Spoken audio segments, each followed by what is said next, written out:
Hello everybody and welcome to the Circuit de la Sab for round 3 of the oNiD Simhound LMU 100 series powered by Coach Dave Academy.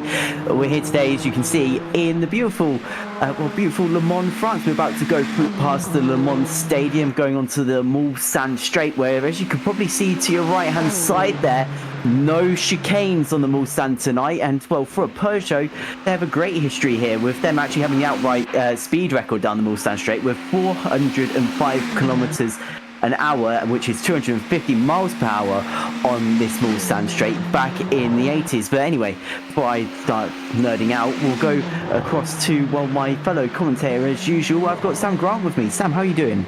Yeah, not bad. Welcome everybody. Looking forward to tonight. It's wet, or at least it might be wet for a lot of this race. We don't know obviously the exact weather conditions. Obviously, it's a long race as well, so lots of time to change. But not only is it wet, it's also the Mulsanne layout of Le Mans. So I'm very excited. Look forward to the speed that we're going to see tonight. Yeah, I mean, there's going to be a lot of speed down that straight, a lot of slipstreaming as well, I imagine, as we follow James Cowley, won round 1 at Portimao, and we'll be hoping for a good result here again at Le Mans. Currently he sits in 3rd, but we are just at the start of this qualifying session, so still waiting for some lap times to go in. And also, the hard thing about this lap is that it is such a long lap. It's 8.467 miles, and that, well, unlike a lot of our circuits, you're basically focused on this circuit for around 3 minutes and 30 seconds, probably a little bit longer in these wet weather conditions. So the thing is, you can't afford a lapse in judgment really over those 3.5 minutes, and that is what makes it so tricky here, because the slightest mistake is going to cost you ever so much, because you've got you've got an 8-mile lap to go around again before you can set another lap time. So it is really about, well, probably consistency around this lap tonight, and making sure that you don't make any silly mistakes like exceeding track limits, or just basically throwing the car off the road, or running a little bit too deep into some of the corners. But I mean, that's easier said than done, as you can see, as we've already mentioned, in these wet weather conditions. So we'll have to see what our drivers do once they do get onto their first flying laps. And well, it's not going to be long now as we just go through the Porsche curves. Indeed, and more than ever is touch over is going to be critical, to these cars. Make sure you've got a long enough straight where you're going to be hitting your top speed regardless of your exit, but how much sooner can you reach those speeds than your rival, and especially with the slipstreams as well, and with the hypercars and GT3s lapping each other. It'll be very interesting tonight, a long race, and hopefully the drivers bear that in mind and maybe put up with this early phase if the rain is perhaps more so at the beginning of the race than later on. Again, we don't know, but maybe when they see the actual forecast, they decide to put up with this early phase to stay safe. Don't risk getting any damage or any issues like that, Tom. And then in the next part of the race, when it is a bit dry, perhaps really then start to push and do your best then. Yeah, I mean, especially as we are at Le Mans tonight. It isn't one in the first corner. It is an endurance race. And you can, well, obviously it's not a full 24 hours like usually you'd have here, but you can afford to give yourself some time to let the race evolve a little bit before you do start pushing on. But anyway, we've got James Cowley here, just going around setting their first flying lap of the session. And well, the thing is, it's going to be quite a while before we actually see anyone set a lap time. He does go purple, but I believe that's probably because he is the first car through on a flying lap of 37.257 from James Cowley there. We do expect him to run quickly here, but we've also got to bear in mind Aidan Carter back-to-back pole positions in this championship so far in this season. So that is the person to be. And well, James here does have a race win under their belt as well, though, so could potentially be on for their first pole position. It just all depends on if they can hold it together over this massively long lap. Indeed, and such a long circuit. The wetness, across the circuit isn't going to be the same. So they might get down towards Mulsanne corner, tricky hairpin. Maybe that's absolutely soaking or absolutely dry, and then all the way to the other side, maybe through the S's or the Dunlop curve, completely opposite conditions, or less so. So managing the tyres later on, if they start on wets, and thinking about when to change to dries, perhaps if if the conditions are right, maybe they'll have to factor that in. Sure, it's dry enough for a lot of the circuit, but if it's so wet in one particular area, it just completely mitigates the advantage of having those dries as well. So really interesting strategies now we can see. Hopefully it mixes it up. Usually we see them just managing and going to the midpoint of the race for as long as they can before committing to a pit stop. And then obviously probably not taking tyres and just taking as little virtual energy and fuel as possible and going out again. But tonight, with the weather, Tom, they're going to have to factor that in as well. Do they do a bit of an earlier stop when the rain changes up? Do they going to try and hold on to those wet tyres for as long as possible after the rain stops, again, if it does stop, and try and manage that way? We just don't know yet. No, it's we're still very early into the session as well. Still, James Cowley waiting for our first lap time around this session. And there's a lot of unknowns going into this, with the weather obviously set to variable, so not really too sure of the conditions yet. And well, the thing is as well, there's so many different strategies that can play out as well. And also obviously with this game, as you say, you've got to think about the NRG with your race as well. So there is a lot of strategy, and we do see drivers obviously obviously LMU isn't a new game, but it is one of the newer sim titles, and there are still some drivers just coming across from AC as we've made our switch to kind of focusing on LMU for now, which are there are still little mistakes that are coming into people's races, just through strategy, just maybe under doing their NRG, or just tyres fading away because they feel like they can push them a little bit longer when they actually can't. And actually the thing is here at Le Mans as well is that it's not like you've got to wait, I'll just wait another minute before I come into the pit lane. It's, again, as I say, it's about a 3-minute 30 lap as James Cowley comes out of the final corner.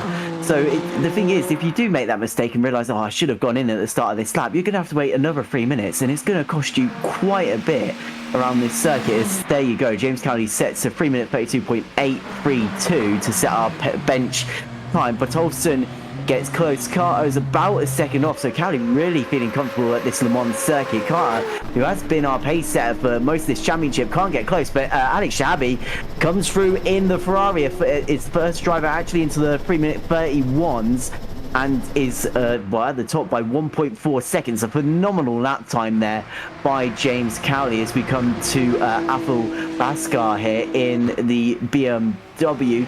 I think it was actually our first GT3 to set a lap time around the circuit as Sky pops up into third. A nice lap time from themselves there.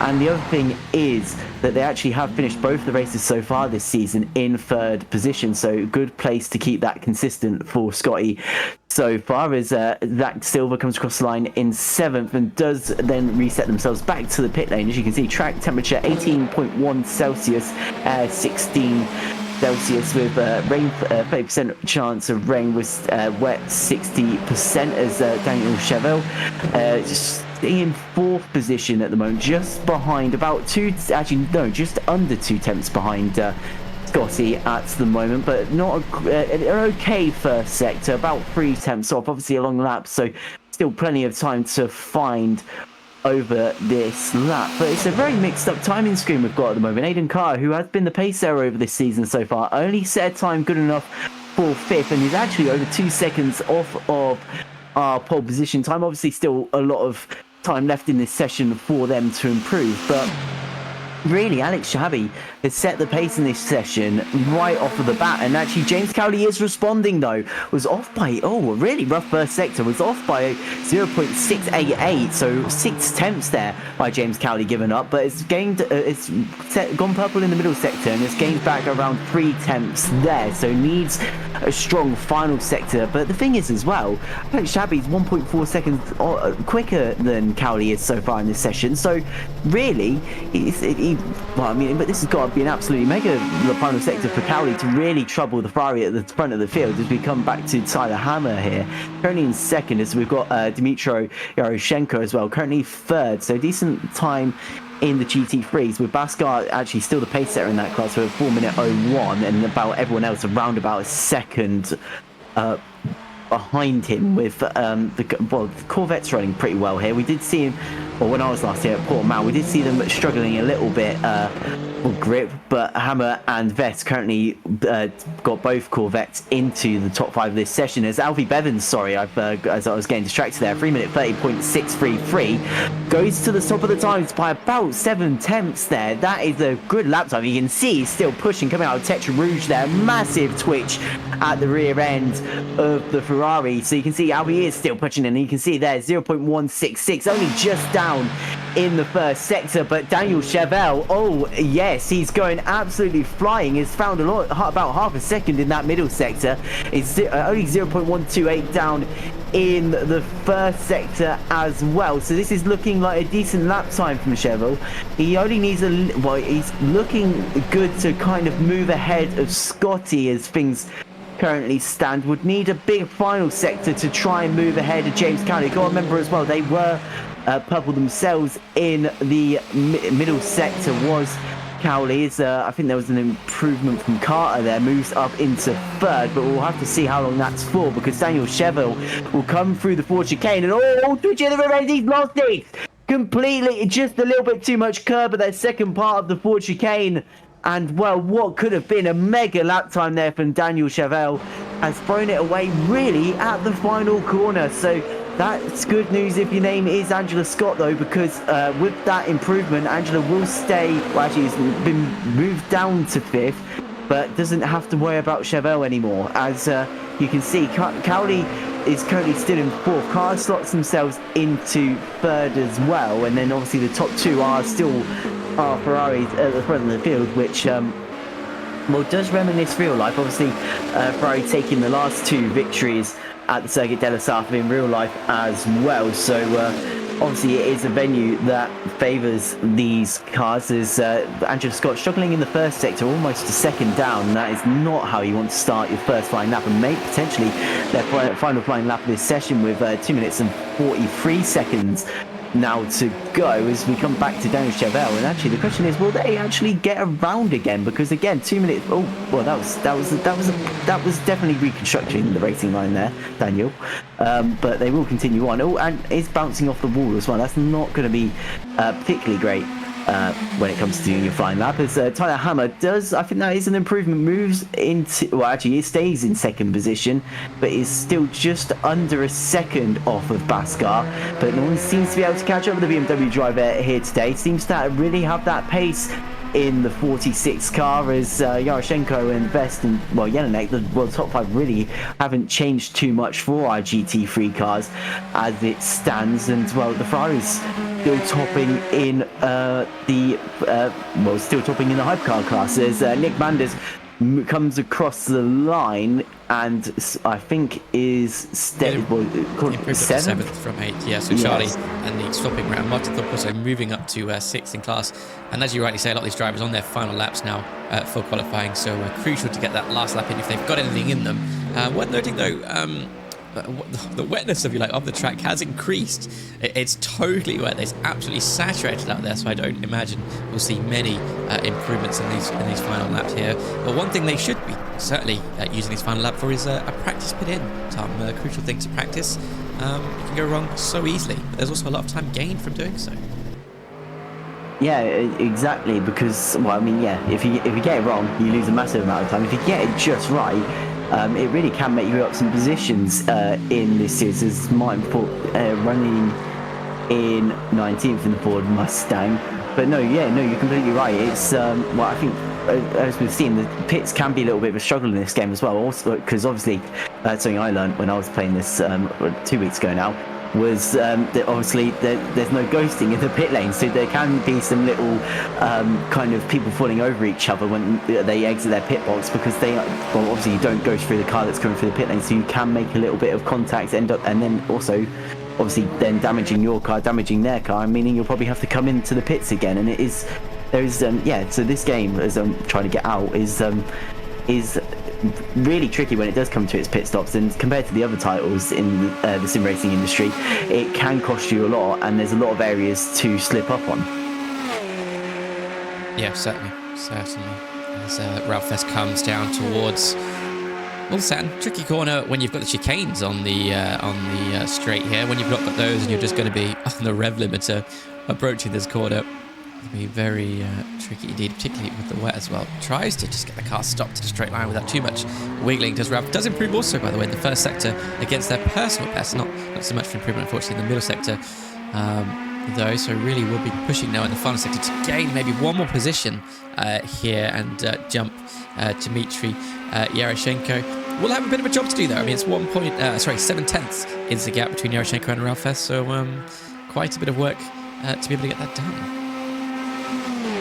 It's going to need a mega final sector as we come up towards Indianapolis. So easy to throw it off here as well. Really requires a lot of confidence through there and a lot of curb taking by Ralph Best as well. But yeah, as you said, we'll need a lot from the final section. As you can see, they are still pushing over this lap because as the car gets a little bit light there through, I think that was Indianapolis. It just, well, yeah, it was just twitching all over the road. So you can see they are still pushing at this point in the session as they come out of Arnage and up towards the Porsche curbs. Now, does Ralph Best? We'll have to see if it would be, yeah, as we said, it's going to be quite a lot. It's going to be around, well, just under 7/10 of an improvement to try and move ahead of Yaroshenko. And with, it could have, I mean, it looked good in the first sector, but then obviously lost a little bit in the second. So there is still a lot to lose and runs a little bit wide through the same part of the Porsche curbs, gets millimeters away from the outside wall there and is running a little bit wide, a little bit sideways. You can see the rear is just gone and actually it's done a spin off of the circuit, just touches the gravel there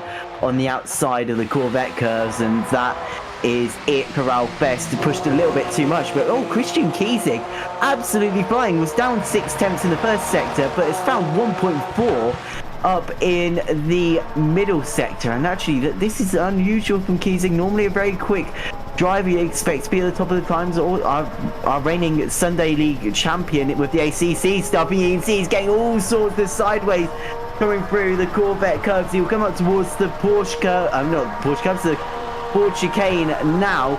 Really, I mean, this is a hard section of corners, so we have seen drivers throw away a decent lap time through here already in this session, so Kiesig will have to be a little bit conservative through here, but seems to have that Porsche pretty well tuned in to the circuit and will put the power on, stays within the white lines, up towards the start-finish line. Kiesig, where does it put them? It puts them up to 7th position, so slots themselves just ahead of Johnny Ashley and between Martin Thorpe as well, and that will be it from themselves. Angela Scott, a little bit of improvement in the the middle sector, but was down about 6/10 in the first, so it's going to need again another driver needing this strong final sector as they come up towards the Porsche curbs. Now we'll dive onto the brakes, turn the car in, rise over that sausage curb on the inside there. Really a tricky section in real life. You see all sorts of drivers throwing it off through there just because they take too much curb and it just unsettles the car and sends them into that outside barrier. Not for Angela though, and in the end I'm afraid it's not an improvement.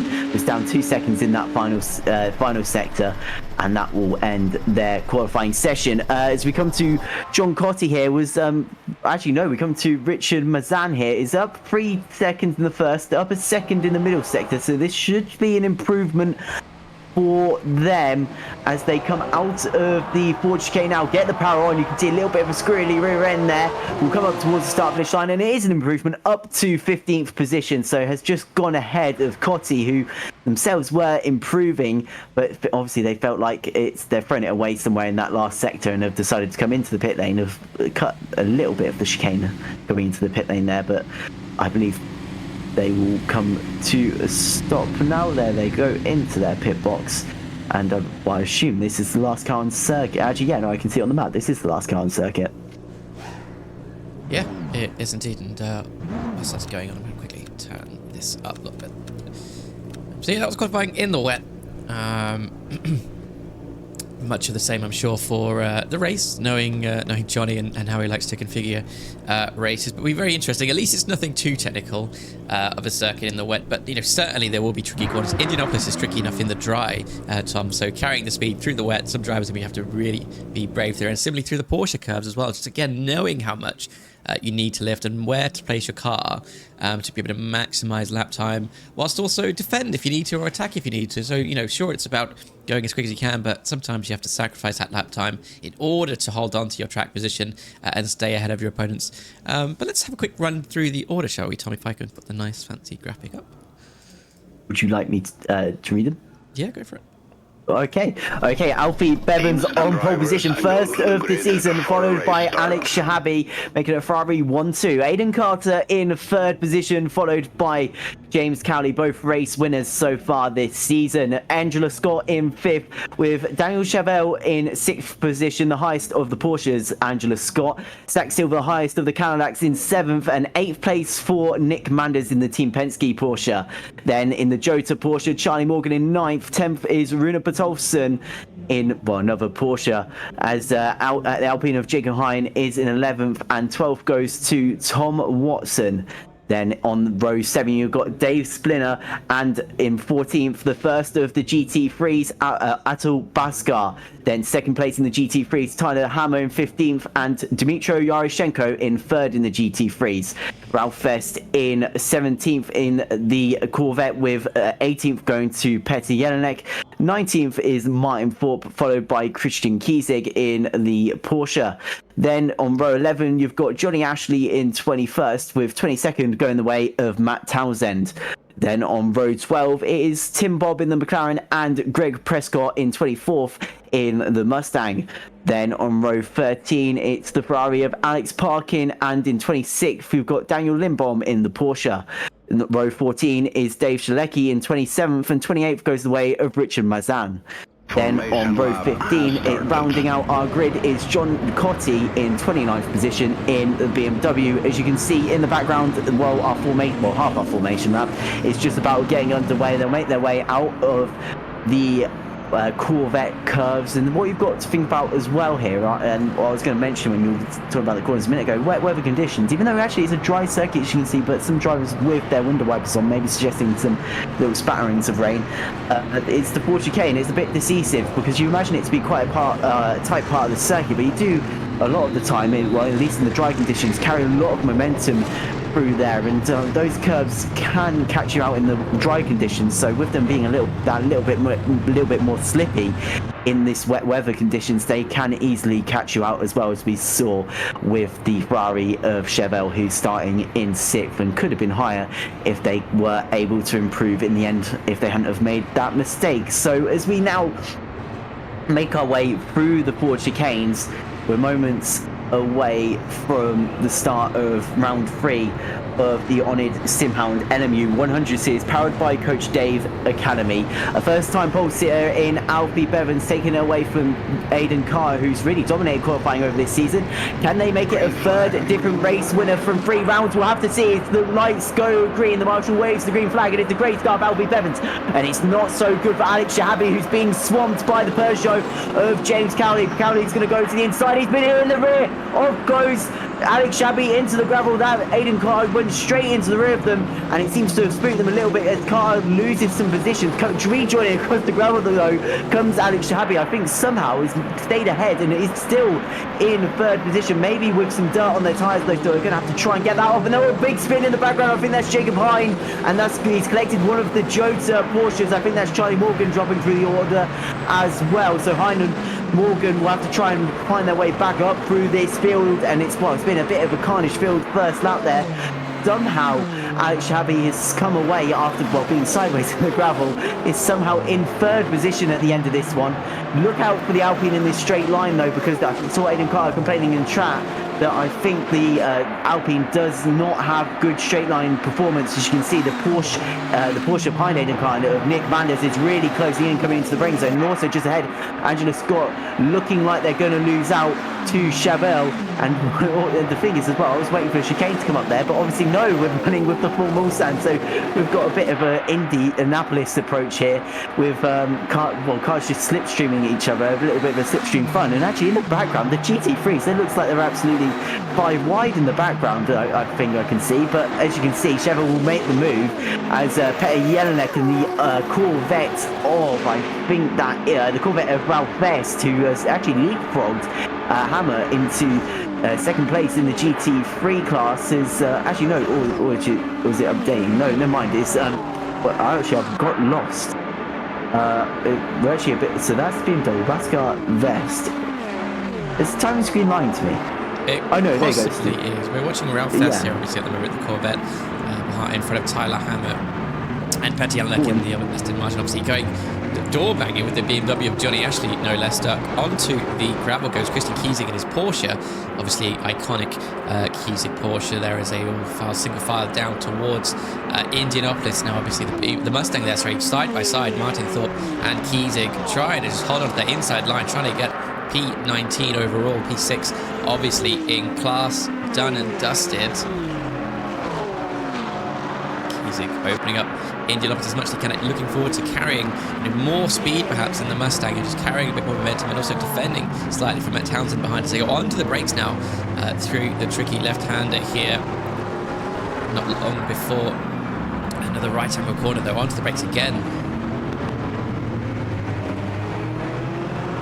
There is Martin Thorpe just about staying ahead as they exit Arnage and go onto the, towards the Porsche curves now. And, still right tucked in the slipstream here is Christian Kiesig on Martin Thorpe. I think Thorpe's going to have the straight line advantage, but the Porsche should, actually be strong in the Porsche curves, quite ironically, as Aidan Carr dropping through the field down to 8th as there's the move on between the two Corvettes. I think that is Ralph Best up against Tyler Hammer. I think that was Tyler Hammer going around the outside of the Porsche curves there as we come into the Corvette curves, and that was a phenomenal move there by Tyler Hammer to move back up into second position in the GT3 class.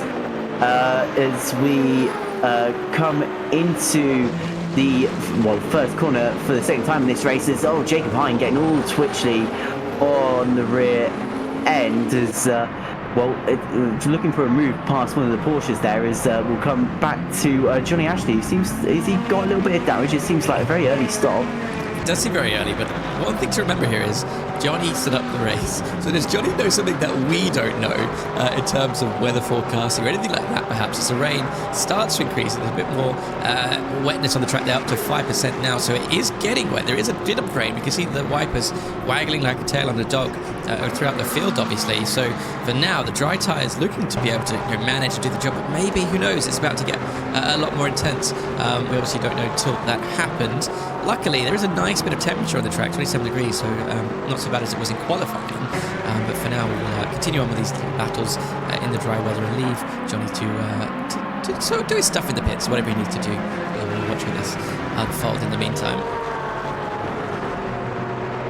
Yeah, so these guys still stuck together, Christian Kiesig and Martin Thorpe. Kiesig trying to go to the outside, a little bit of rubbing, I think, of bodywork between the pair of them as they start their entrance onto the Mulsanne straight, as it looks like Kiesig is really trying to make use of that slipstream, and it's actually worked right into their advantage there, so they'll run side by side with Martin Thorpe now. But the thing is, it just seems like they kind of match each other in straight line speed, because look, now he's alongside. It seems the Mustang is maybe even just pulling ahead here as they kind of come to the halfway point of this straight. And the thing is as well, it looks like Petty Jelinek might get sucked into this battle as well, because these two are really catching right up to the rear of the Aston Martin driver. And the annoying thing for poor Kiesig is that he's had to go back into the slipstream of the Mustang, just can't keep with it in a straight line, as it looks like the Corvettes continue their fight. It's a bit of an MX-5 battle, this, I think. It's the one-make series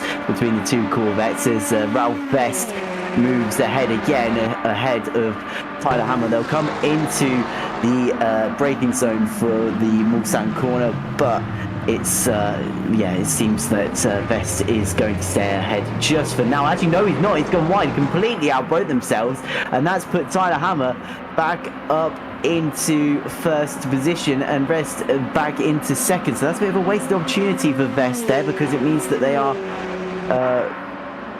it does mean, it obviously means they've wasted their opportunity of gaining the position in a straight line, as it seems that Hammer well, actually, has opened up this gap a little bit now. About a second between them. As actually some of the hypercars that are coming through this field as well now. As I could see a Ferrari just making their way through the pack in the background. But Tyler Hammer leads the way in the GT3 class and in a decent spot at the moment.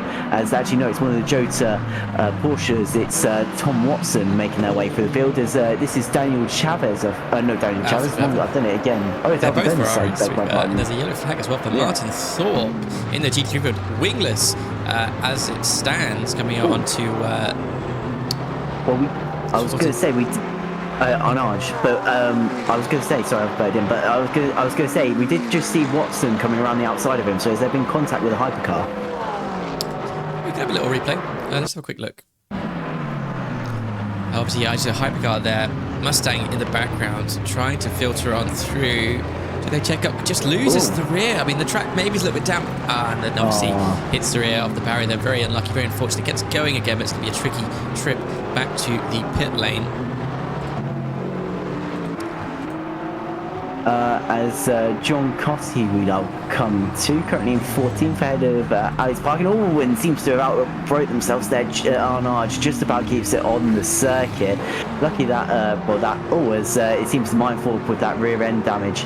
No rear wing has really been hindering him now because he's gone off in the Corvette curves. And actually, has John Cotty gone off into Indianapolis, or they just outbroke themselves, gone into the gravel, and a little bit of a crunch at the front end as Cotty, the front right, went into the tyre wall. And as you can see, they are struggling now quite a bit as they go straight onto the Porsche curves. Will they be able to make it onto the exit road? They do. But obviously that BMW dealing with quite a bit of damage there because, well, you can see they tried to turn the car in there, but it just went straight on. Yeah, and this is the pit lane currently, by the way. It really is chock-a-block at the moment. Lots of cars electing to pit now. Clearly, the track's getting wet enough in some areas where they're deciding it's too wet for these tyres. I need to change to something that will give me some grip, some confidence through these corners, and able to get going again. And driver after driver are in the pit. I think the majority of the GT3 cars are actually in the pits at the moment. The hypercar still holding on, and trying to hold on the track. We see up ahead a little battle as they exit the pit lanes. Or Ralph's Tyler Hammer, I believe. Yes, two Corvettes still locked together. Obviously, dropping down to third and fourth. Craig Prescott inherited the lead of the race in the Mustang there. Ato Basco riding in second as it stands, and trying to again just hold out on those tyres. Maybe he started on some wet, so let's have a quick look on the tyre board. I think what that means. Can we see? Oh, there we are. Oops. Bear with me. GT3s. Is it going to show us anything for the GT3s? It's just going to not work. It's just not going to work. Oh dear. Oops. For the hypercars then, let's have a look at those. A lot of drivers on the wets. We can see there's some drivers electing to start the softs, some on the mediums, obviously for that extra help with the temperature. Bevan looks to be leading the way then, obviously, of the cars that have stopped. And on the wets, we have to keep an eye on the lap times as well. Maybe it's worth it, maybe it's not. We'll have to wait and see. Yeah, we'll have to see over the remaining laps in this race. Still over an hour. Well, just actually, I'll wait a couple of seconds. Actually, I shouldn't have said that because now this is going to take forever to count down. Now is an hour and a half left of the race as, it's really going quickly so far as James Cowley still leading in the hypercar class with Prescott leading in the GTs at the moment, but obviously there's been a lot of pit action within the GT3 class. There's actually some more drivers coming into the pit lane. You can see the wet weather conditions getting a lot worse.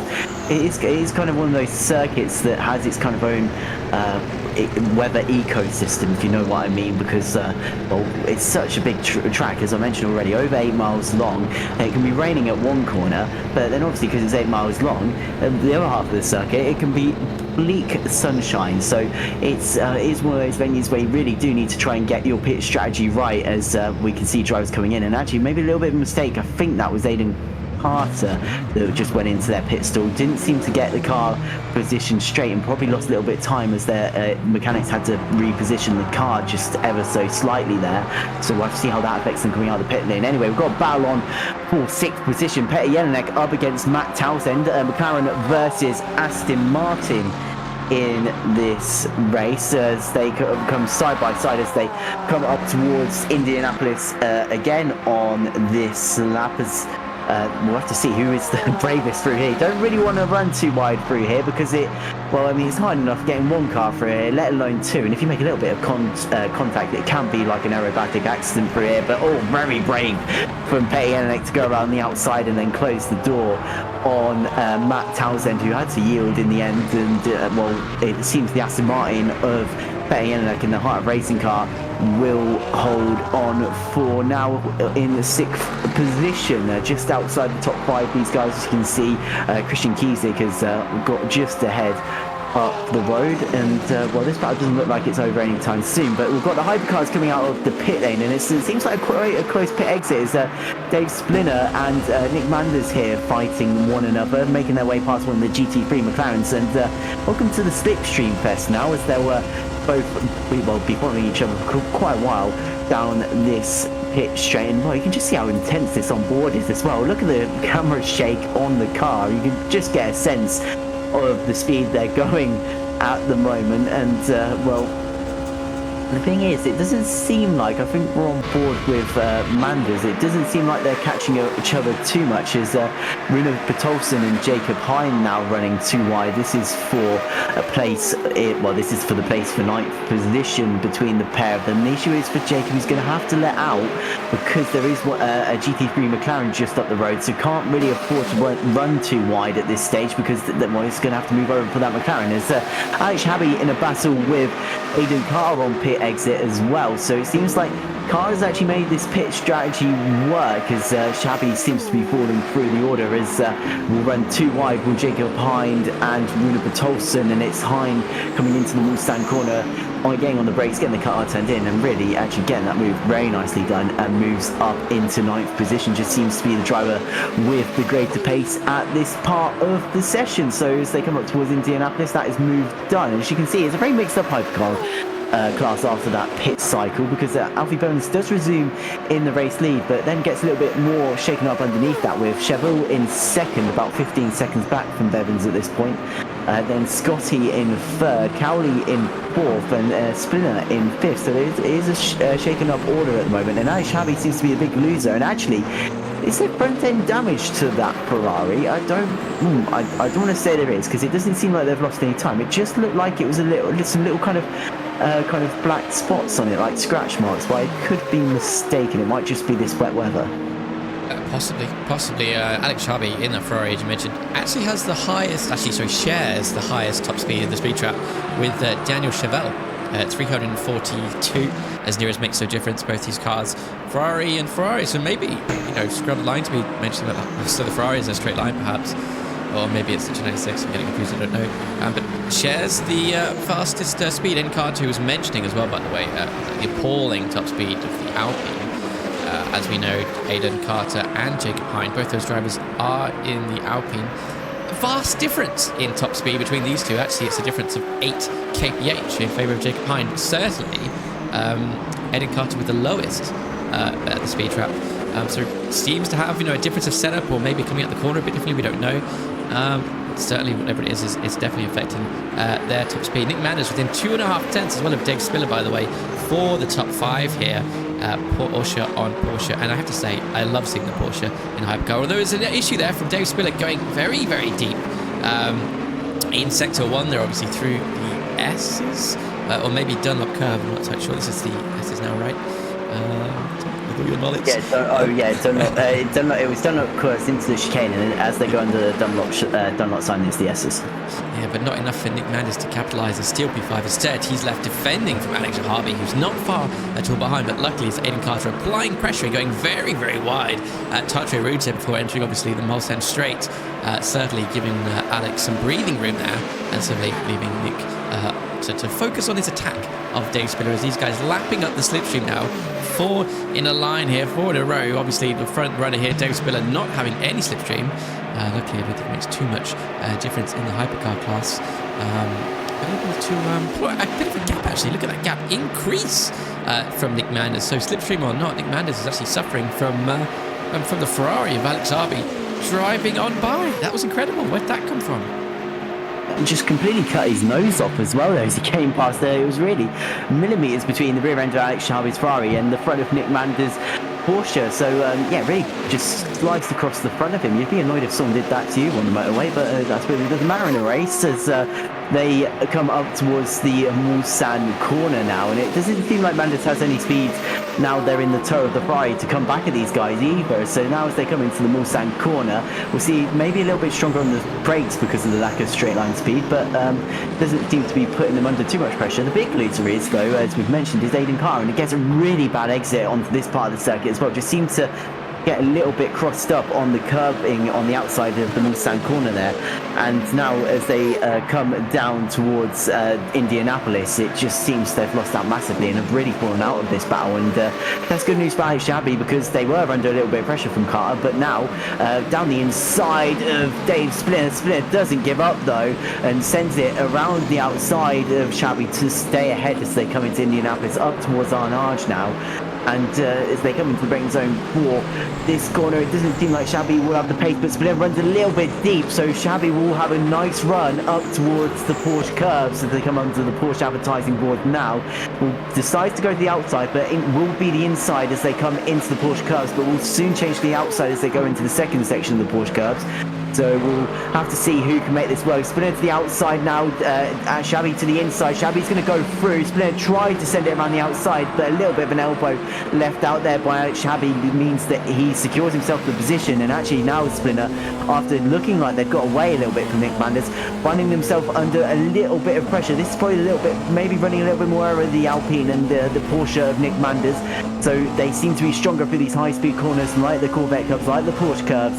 So it does mean they have caught right back up to the rear end of these guys as they now will come into the Porsche, not the Porsche chicane, I keep going to say that, the Ford chicane, and you can see right back onto the rear of Nick Manders. The issue is it's going to be, can they get the moves done as they will come on to the start from the straight. There is Martin Thorpe, they're the two Porsches, and will there be a move maybe up towards turn one into the Dunlop curve? We'll have to see. Will there be any dart to the left or right? It seems that Splinter positions the car to the middle of the circuit, which made it hard for Manders to try and come up through. They'll come under the Dunlop advertising now through the S's. Aiden Carr falling a little bit far back from this battle again after catching up to the rear of it, as they will just go through the S's now, and it all very deep from Nick Manders, and that's going to put him under pressure from Aiden Carr. Carr's going to look to the inside as they come up towards Tex Rouge. The issue is it's not really a corner you can get past, and they go through it again. Runs very wide again through there, does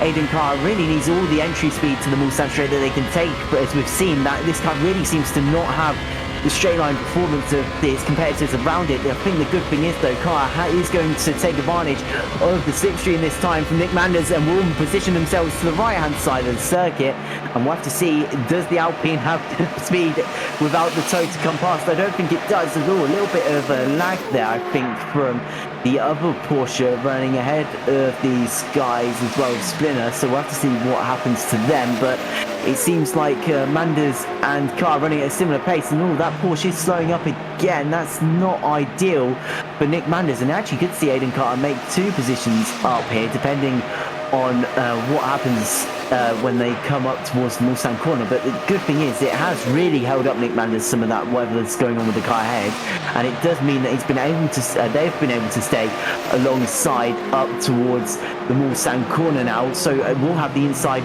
for the corner, but actually door is closed by Nick Manders, but Manders now breaks himself, goes around the outside of Splinter, and somehow Tokyo Drift style just about keeps it on the circuit. Does dip a toe into the gravel in the end.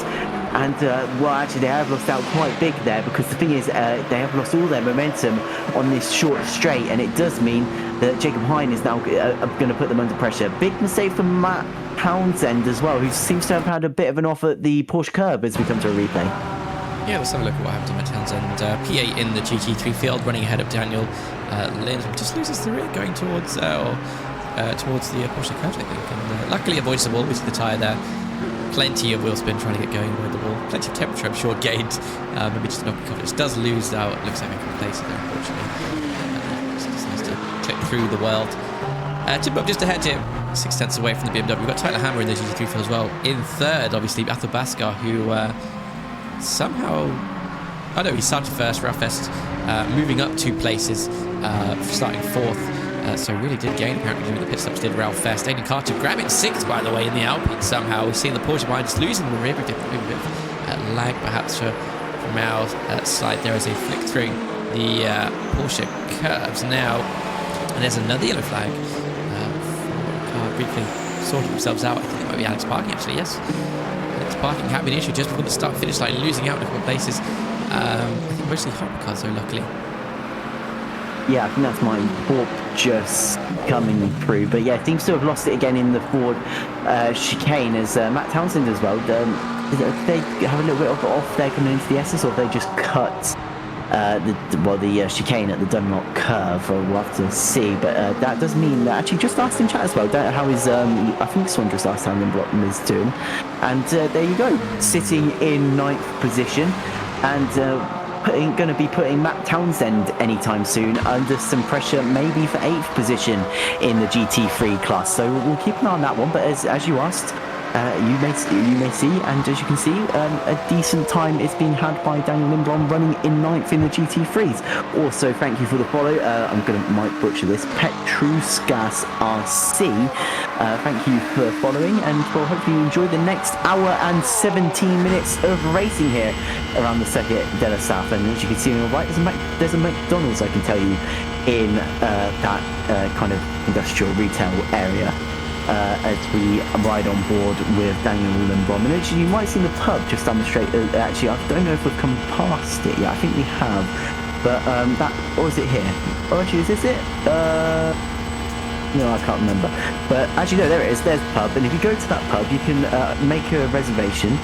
And you can, watch cars go past during the 24-hour race while having a pint as well. I've heard it's a popular spot during the race because obviously fans actually can't get out to this part of the circuit. So it is a rather unique viewing point, sitting in the pub watching some hypercars coming past. It's Daniel Lindblom coming into the braking zone now for the Mulsanne corner. Oh, very late on the brakes. Will they get the car turned in? I don't think they will. They have. They've run deep into the gravel. It did look very quick on entry as they came into the corner, and luckily not too much of a mistake, but did run very deep into the corner there.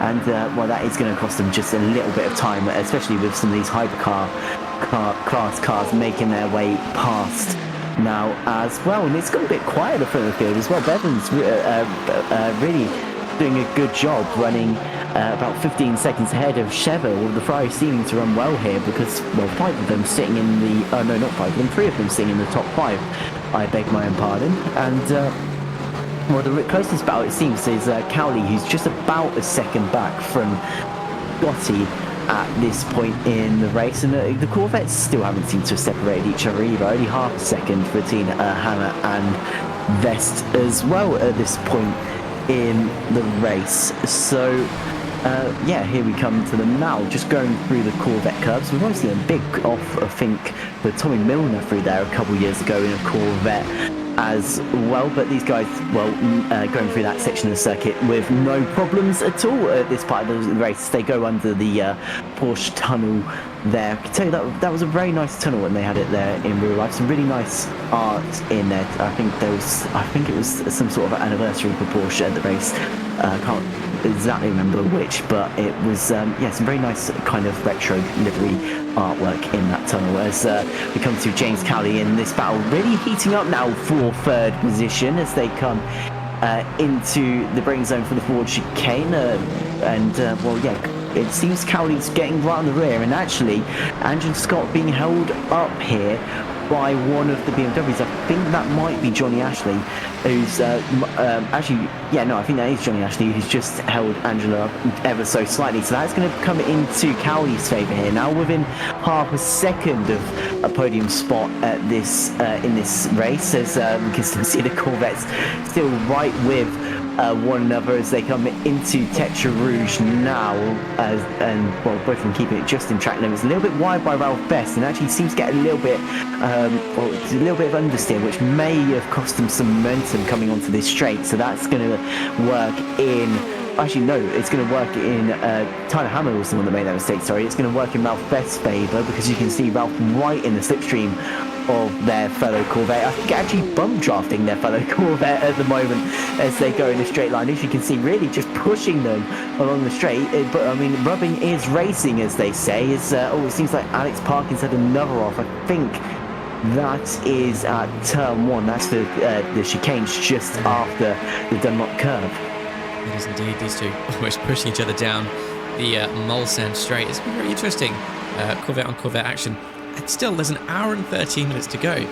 So maybe it's worth actually Ralph Fest, sitting in the slipstream for a bit longer, lifting off a bit more and saving some of that purchase energy, because that is something they have to manage.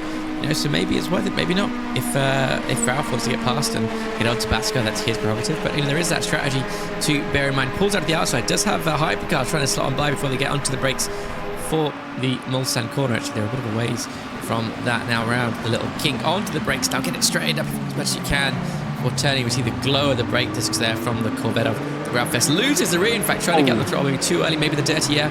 Luckily avoids the wall, otherwise he picked up some heavy damage. But does have Christy Kiesig, who's storming on. Here he comes around the corner, passes Ralph Fest as Kiesig. Yellowneck next, he's gone. Johnny Ashley a bit too far away maybe to take advantage of this, but certainly will have helped him close up the gap to another position. Yeah, and the issue is that corner a little bit blind to see where the cars are coming. It's both of them running Manders and Jacob behind there, running very deep into the Mulsanne curve, probably trying to be the best of the late breakers between the pair of them.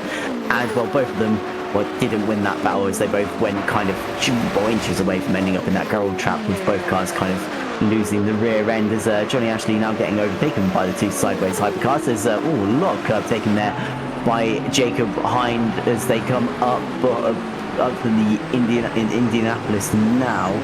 And well, yeah, this battle really heating up between them. But actually, 3 tenths now separates Scotty and Cowley, but a little bit of a wide moment there for Manders as well. It's really bringing Jacob Hind into this. Obviously, this car recovering after being involved in a lap 1 incident through the S's as well. So doing a great job is Jacob, and really seems to have good race pace in the Alpine at this stage of the race, and it seems to have that better straight line setup, as we've mentioned as well, compared to the sister car of Aiden Carter. As Alex Parkins seems to have had a problem on the Mulsanne as well, and that, I mean, if just seems to be running slowly, and as it looks like they've had some sort of incident here, because that wheel is definitely not facing in the right direction. And is the car down a bit on the right hand side, or is that just me? Well, he's stopped now, so yeah, must be having some sort of issue. Yeah, his engine just seems to have just given up. So maybe powered by Mercedes, who knows? But we move on to Tyler Hammer, who's still battling actually Athol Baskar for P1. Tyler Hammer, obviously, we saw earlier on fighting Ralph Fest or Duran. Can't quite remember. But either way, these two now together looking for the lead of the GT3. Tyler Hammer with the fastest lap of the race in the GT3, for either by a couple tenths. Obviously, that would have been when the track was drier. Now, obviously, will be slightly slower lap times. Something as well I noticed earlier while going on board of Lindblom going down the Mulsanne straight. 4 kph slower than when the track was dry was their top speed when they were heading down that long straight. Wait, sorry, I just kind of faced that. Can you repeat your stat? So I can take it in full. The GT3s were 4 kph slower in the wet going down the Mulsanne straight. Oh. How does that work? Don't ask me. I don't know. Wait, the tyre tread, I guess. Obviously, they have to displace the water. Do you say faster or slower? Oh, slower. Sorry, no, actually, no, that does make sense. Go on, I'm having such a brain fart. But yeah, no. But actually, that's not. Well, it's not too bad, is it? I mean, yeah, obviously, yeah, no, you're probably right. Probably with them having to dissipate the water in front of them is well, that's not good. That is Alex Shahabi. Yeah.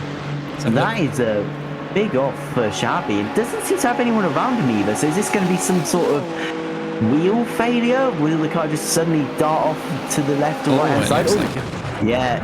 Oh, and then it's caught the tyre wall as well, the start of that tyre wall, so that's going to have completely broke the car off. Indeed. Yeah, it certainly has.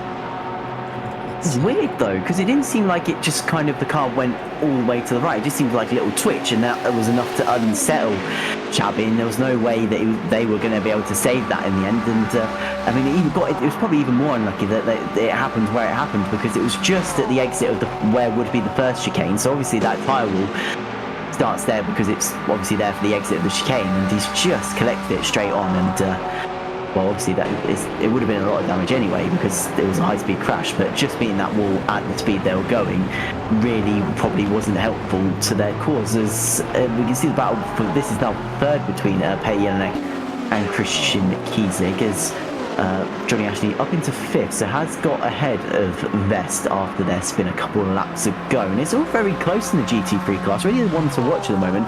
Obviously you've got Cowley quite close to Scotty at the moment, but you've got Hammer fighting for the lead of the class, only less than half a second back, and you've got Kiesig as well, just over a 10th back, looking to the inside into Indianapolis, but no move there. Maybe can use the hypercar coming up to their advantage depending on whether Jota car is able to get through, as there was nearly a move for the race lead, and here it is, as it seemed like maybe at Arnage it was Tyler Hammer trying to go around the outside of Athol Baskar. Baskar really has been dominating this race, and this whole session of racing was quickest in qualifying as well, but it seems the Corvette and is really strong in these wet weather conditions, as they'll look to the inside of Baskar, but obviously has that greater racing line did Baskar there to be able to sweep around the outside and carry the speed through this part of the circuit. So Hammer's going to have to wait a little bit longer to try and get this move done. Understeers a little bit and actually gives them a bit of a tight entry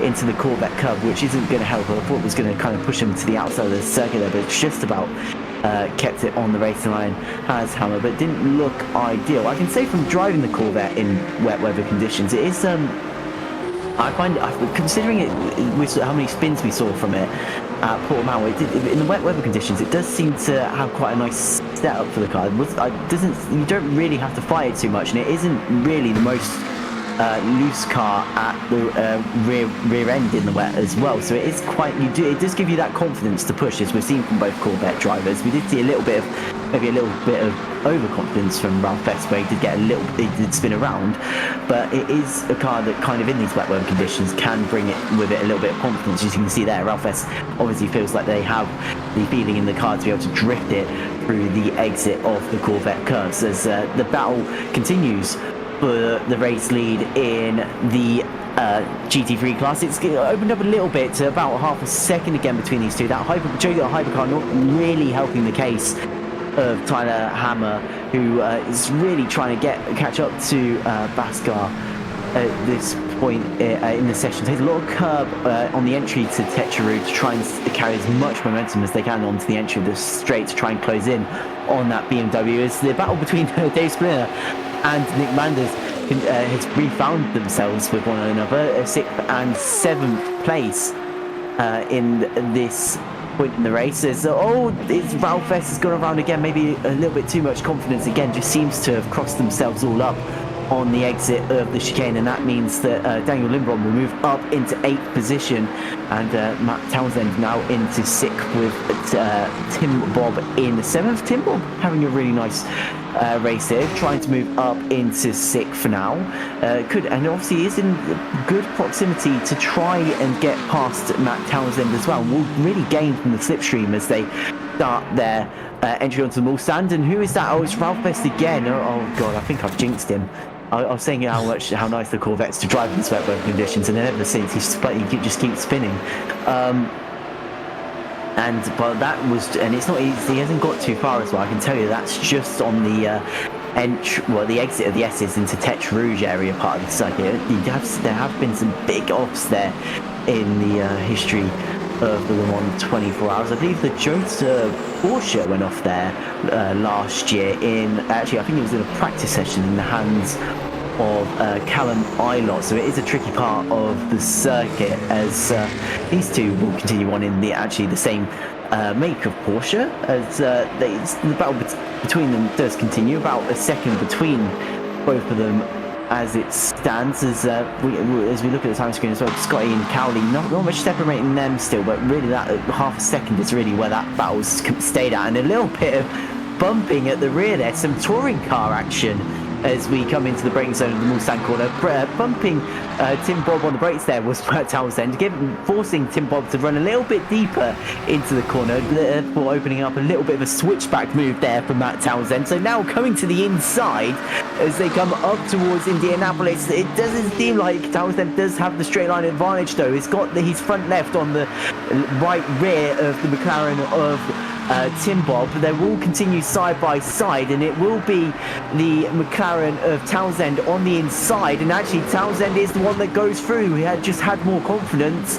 Tim Bob did not want to send that car around the outside, and one move done and back up into 6th position for Matt Townsend. A lovely move done by themselves, and actually what they've got to look out for as well, both these McLaren drivers, is I think that is Yaroshenko joining these guys in this battle now. So we've got a 3-car fight now for position. As you can see on the left hand side, there is the full timing screen. There's some DNFs as well. Alex Parkin has parked the car, and it looks like, unsurprisingly as well, Alex Shabi has parked the car. Both of them having some issues running down the Mulsanne straight in this session, as Yaroshenko is going to go to the inside of Tim Bob. Tim Bob's going to be able to hang it around the outside, that kind of superior line, just because you're able to get such a good entry into the corner through there. Means that Tim Bob will stay ahead for now of Yaroshenko, and this is good news for the other McLaren, because it does mean that they'll be able to just stay ahead as the other 2 cars fight. It's Zach Silver and Jacob Hine fighting for 8th position now. We've got the Cadillac up against the Alpine in a straight line. The V8 up against the V6 turbocharged mid-engined Alpine, as well, one running the Delaris chassis as well, one running the Orica chassis in this race, and well, not much happening really between them. I'm trying to hype this up, but they're kind of both just staying side by side at this point, as Richard Mulsanne seems to have had enough, and that's a car reset to the pit lane. It seems Ralph Best has had enough. I think there was an off for him at the Porsche curbs there. I just don't think our cameras caught it, but yeah, not a great time for Ralph Best. Really a race of what could have been. Yeah, no, exactly. And yeah, Johnny Ashley also entering the pits for the second time, obviously, as the race draws on. Maybe just topping up fuel, getting ready to go to the end. Johnny Ashley led the way into the pit lane on the first round of pit stop, so again, maybe he's got that little extra feel for the race, and yeah, just going with what his strategy takes him. Jacob Hine still in the slipstream, sat behind Zach Silver as they go down the Mulsanne straight. We've seen it time after time tonight, Tom, with drivers getting onto the Mulsanne straight, cruising on by their rivals or opponents. Just these two almost come together. The hypercar lapping the BMW there, almost coming together in the weekly stuff before Indianapolis, as they head obviously towards oNiD. Now these 2 corners seeming to catch up drivers as they have to adapt to the changing conditions, the lapping traffic around them. Again, the hypercar going deep there, the BMW going completely off the circuit. They're not entirely sure who that was actually, to be honest. I was going to say, I think that is the definition of exit stage left there, because literally just came into focus and straight off the camera again. I think that was, it's not John actually, it's John Cotty, yes, running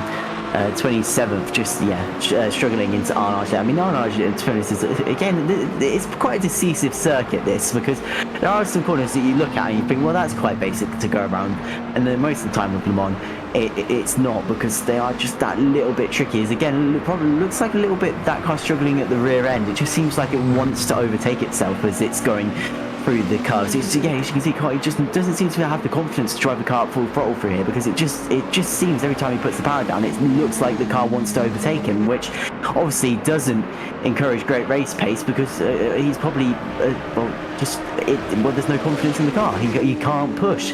So yeah, probably one of the reasons that he may be struggling in these wet weather conditions, and actually has decided to make their way into the pit lane, as the battle for the race lead in the GT3 does continue at the moment between Tyler Hammer and Atul Bhaskar in the BMW Corvette in second. Looking to the inside again, just trying to sit in the mirrors of the BMW, trying to put the BMW under some pressure, and actually you could see there a little bit of oversteer, just a snap of it made Bhaskar turning in a little bit later into the second part of the Porsche curves, and that kind of compromised his line through some of this part of the circuit, but actually seems to have refound themselves to the racing line. But as you can see, just lost the rear end ever so slightly, which just delayed their turn in to the left-hand part of the Porsche curves. There's, oh dear, Daniel and Bob's had a spin at Indianapolis.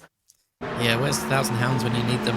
Let's watch how this happened yesterday towards Indianapolis. Again, so many drivers having an issue with this corner. Maybe a bit of a lock-up there. It's hard to see with the wet. I don't think so. Just losing the rear as they get onto the power coming out of the corner. Luckily, the Mustang avoids a nice little spin turn to get going again. And yeah, they are on their way. Yeah, as they continue on, as Tom Watson currently in 10th in the hypercar class, with Nick Manders just ahead in 9th. Nick Manders seems to really have lost some pace over this last half of the race. Has really been lost out to Tom Watson, was fighting with Splinter at one point as well, and has lost out to Silver Hein as well. It just seems that car is just dropping like a rock through this water and order as they come into the braking zone for the Mulsanne curve now. And yeah, it seems like Watson, again, just that Jota Porsche seems a lot stronger than Manders. Maybe Manders' lack of grip at this stage in the race, maybe just a little bit of contact that we haven't seen that's affecting the car, but just it seems to have lost a lot of their pace at this part in the session, as Matt Townsend now under a little bit of pressure from a recovering Dmitry Yaroshenko. Remember, this car qualified inside the top 5, so it's probably expecting a decent result in this race, but not running so great at the moment. This will actually, no, I think not so great. I lied to myself. This car's running in 5th in the GT3 class, and this will be for 4th in that class as well. As Parkin just resubscribed for 90 months. Thank you, Parkin, for the subscription. I believe that message said engine. It doesn't say in chat, but I'm sure that message just said. Oh, there we go. Boom, engine failure. Yes, so that is obviously what happened to Alex Parkin, and well, that is a shame in the end because it was so early into the race as well. And obviously, when you are having. When you have had an off in the race, you want to continue just for the fun of it, and well, when the engine goes, well, it really just spoil the party altogether. As Dmitry Yaroshenko moves ahead of Matt Townsend. Townsend will now have the slipstream to fight back to Dmitry Yaroshenko, so we'll have to see if McLaren can come up back in a straight line, and it actually does look like it can. What side will Townsend decide to go to? Is thinking about going to the right-hand side, and will go to the right-hand side. The issue is just doesn't seem like they have the power once they exit that slipstream to pull alongside the Ferrari, which then does close the door as they go for that little right-hander on the Mulsanne straight. Will there be any sort of look from Matt Townsend down the inside? Does dart to the inside. It does seem like Yaroshenko wants that covered, so Townsend will go to the outside, then try and switch back to the inside. But, well, really no room there at all. And actually, really nice corner there by Dmitry Yaroshenko, running the car right to the very edge of the tarmac there, and seems to have got a really nice run as they now head up towards Indianapolis. And Townsend is still sitting there, but is nowhere near as close as they were. Actually, well, they are quite close. Actually, I'll take that back. But again, it's not really close enough to try any sort of brave move into Indianapolis as we come back to the GT3 race lead. And it seems like at the moment that Tyler Hammer just doesn't have the pace advantage to take it to Atul Baskar. The gap visually has opened up just a little bit over this lap, and Baskar seems to be settling in to a nice pace, and we'll have to see if Tyler Hammer is starting to plateau in what pace he can bring to this GT3 battle, as it's Baskar seems to be just escaping a little bit up the road. As you can see on the NRG coming up, not much left for a lot of our drivers who may need to come in again, as Bevan has 10% left, with Watson with the lowest in that field with 9% running down in 12th, and actually I can probably come into the pit lane as that pops back up to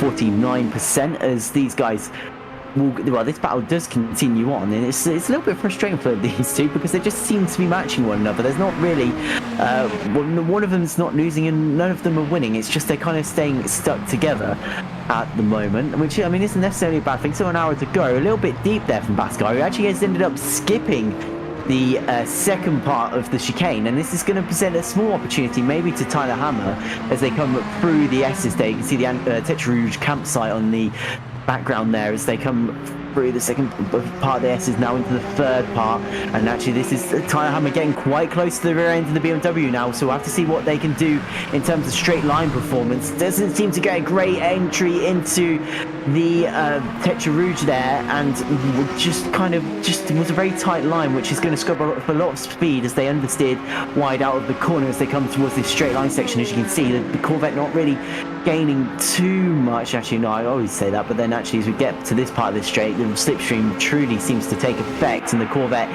is coming back at the BMW. This is for the race lead in the GT3 class. If you're only just joining us, as they're going to the left-hand side of the circuit, we'll go Tyler Hammer with Atel Baskar on the inside, and it seems the Corvette is just getting ahead here by a whisker, is ahead of the BMW, but still side by side. The BMW is starting to come back at Tyler Hammer, so back into the race lead goes Atel Baskar. You've got to remember, this has only happened because Baskar missed the second part of the chicane at the Dunlop curve as they go past where should be the second chicane on the circuit, and it seems that Tyler Hammer's had to settle for second position. Will try and take advantage of any sort of slipstream they can try and get coming up towards the Mulsanne corner. Will look to the outside. It will be a brave move if they can get it done on the BMW. The BMW hugging that inside line.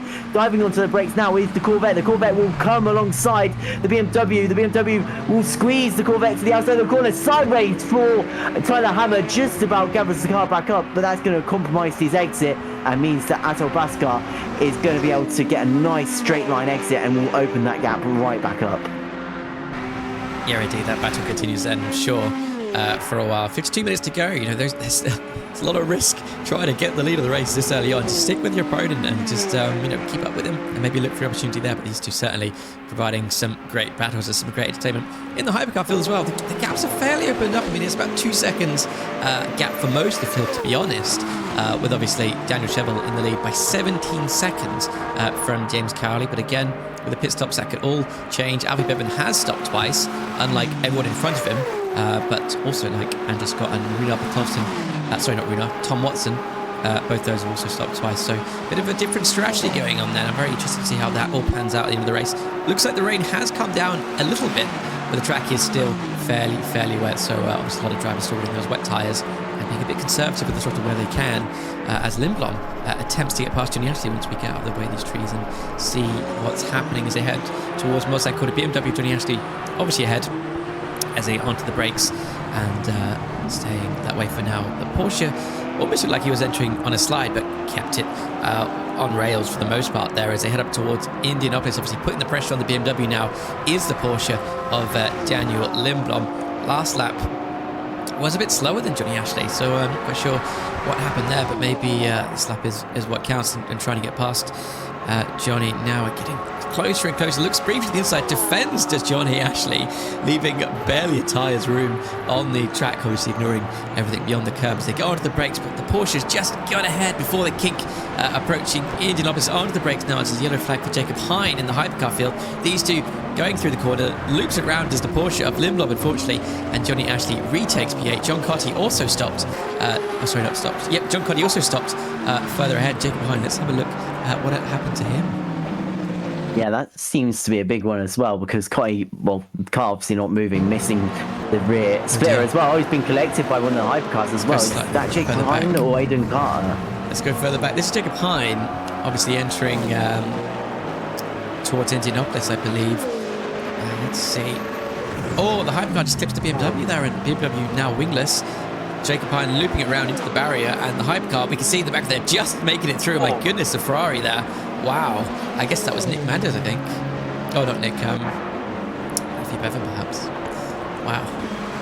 Oh, so nearly lost the race leader, or was it Chev? Oh no! Oh, and Cotty's tried to continue, but has gone into the wall again there pretty hard. Yeah, that car looking rather second hand. He's trying to get back to the pit lane, but looks more like the production car rather than the race car at the moment, with all that body work missing. As we can come back to Alfie Bevan, who is, well, actually I was going to say in the lead of this race, but obviously not, because of their second pit stop, as Atel Baskar's gone in as well. And race leader Daniel Cheville on that alternate strategy, and closest driver to Alfie Bevans seems to have looped it, heading up towards it, Tetra Rouge. So again, this is that change in camber just seems to have caught them out, has spun the rear tyres up, and luckily for Cheville, just about has kept it out of the wall there. But yeah, it's so easy to do it through there, because obviously you have the change in gradient through that part of the circuit, so the car can go a little bit light as it goes over that hill, and obviously that's what's happened, and it's just spun the rear tyres up of Daniel Cheville.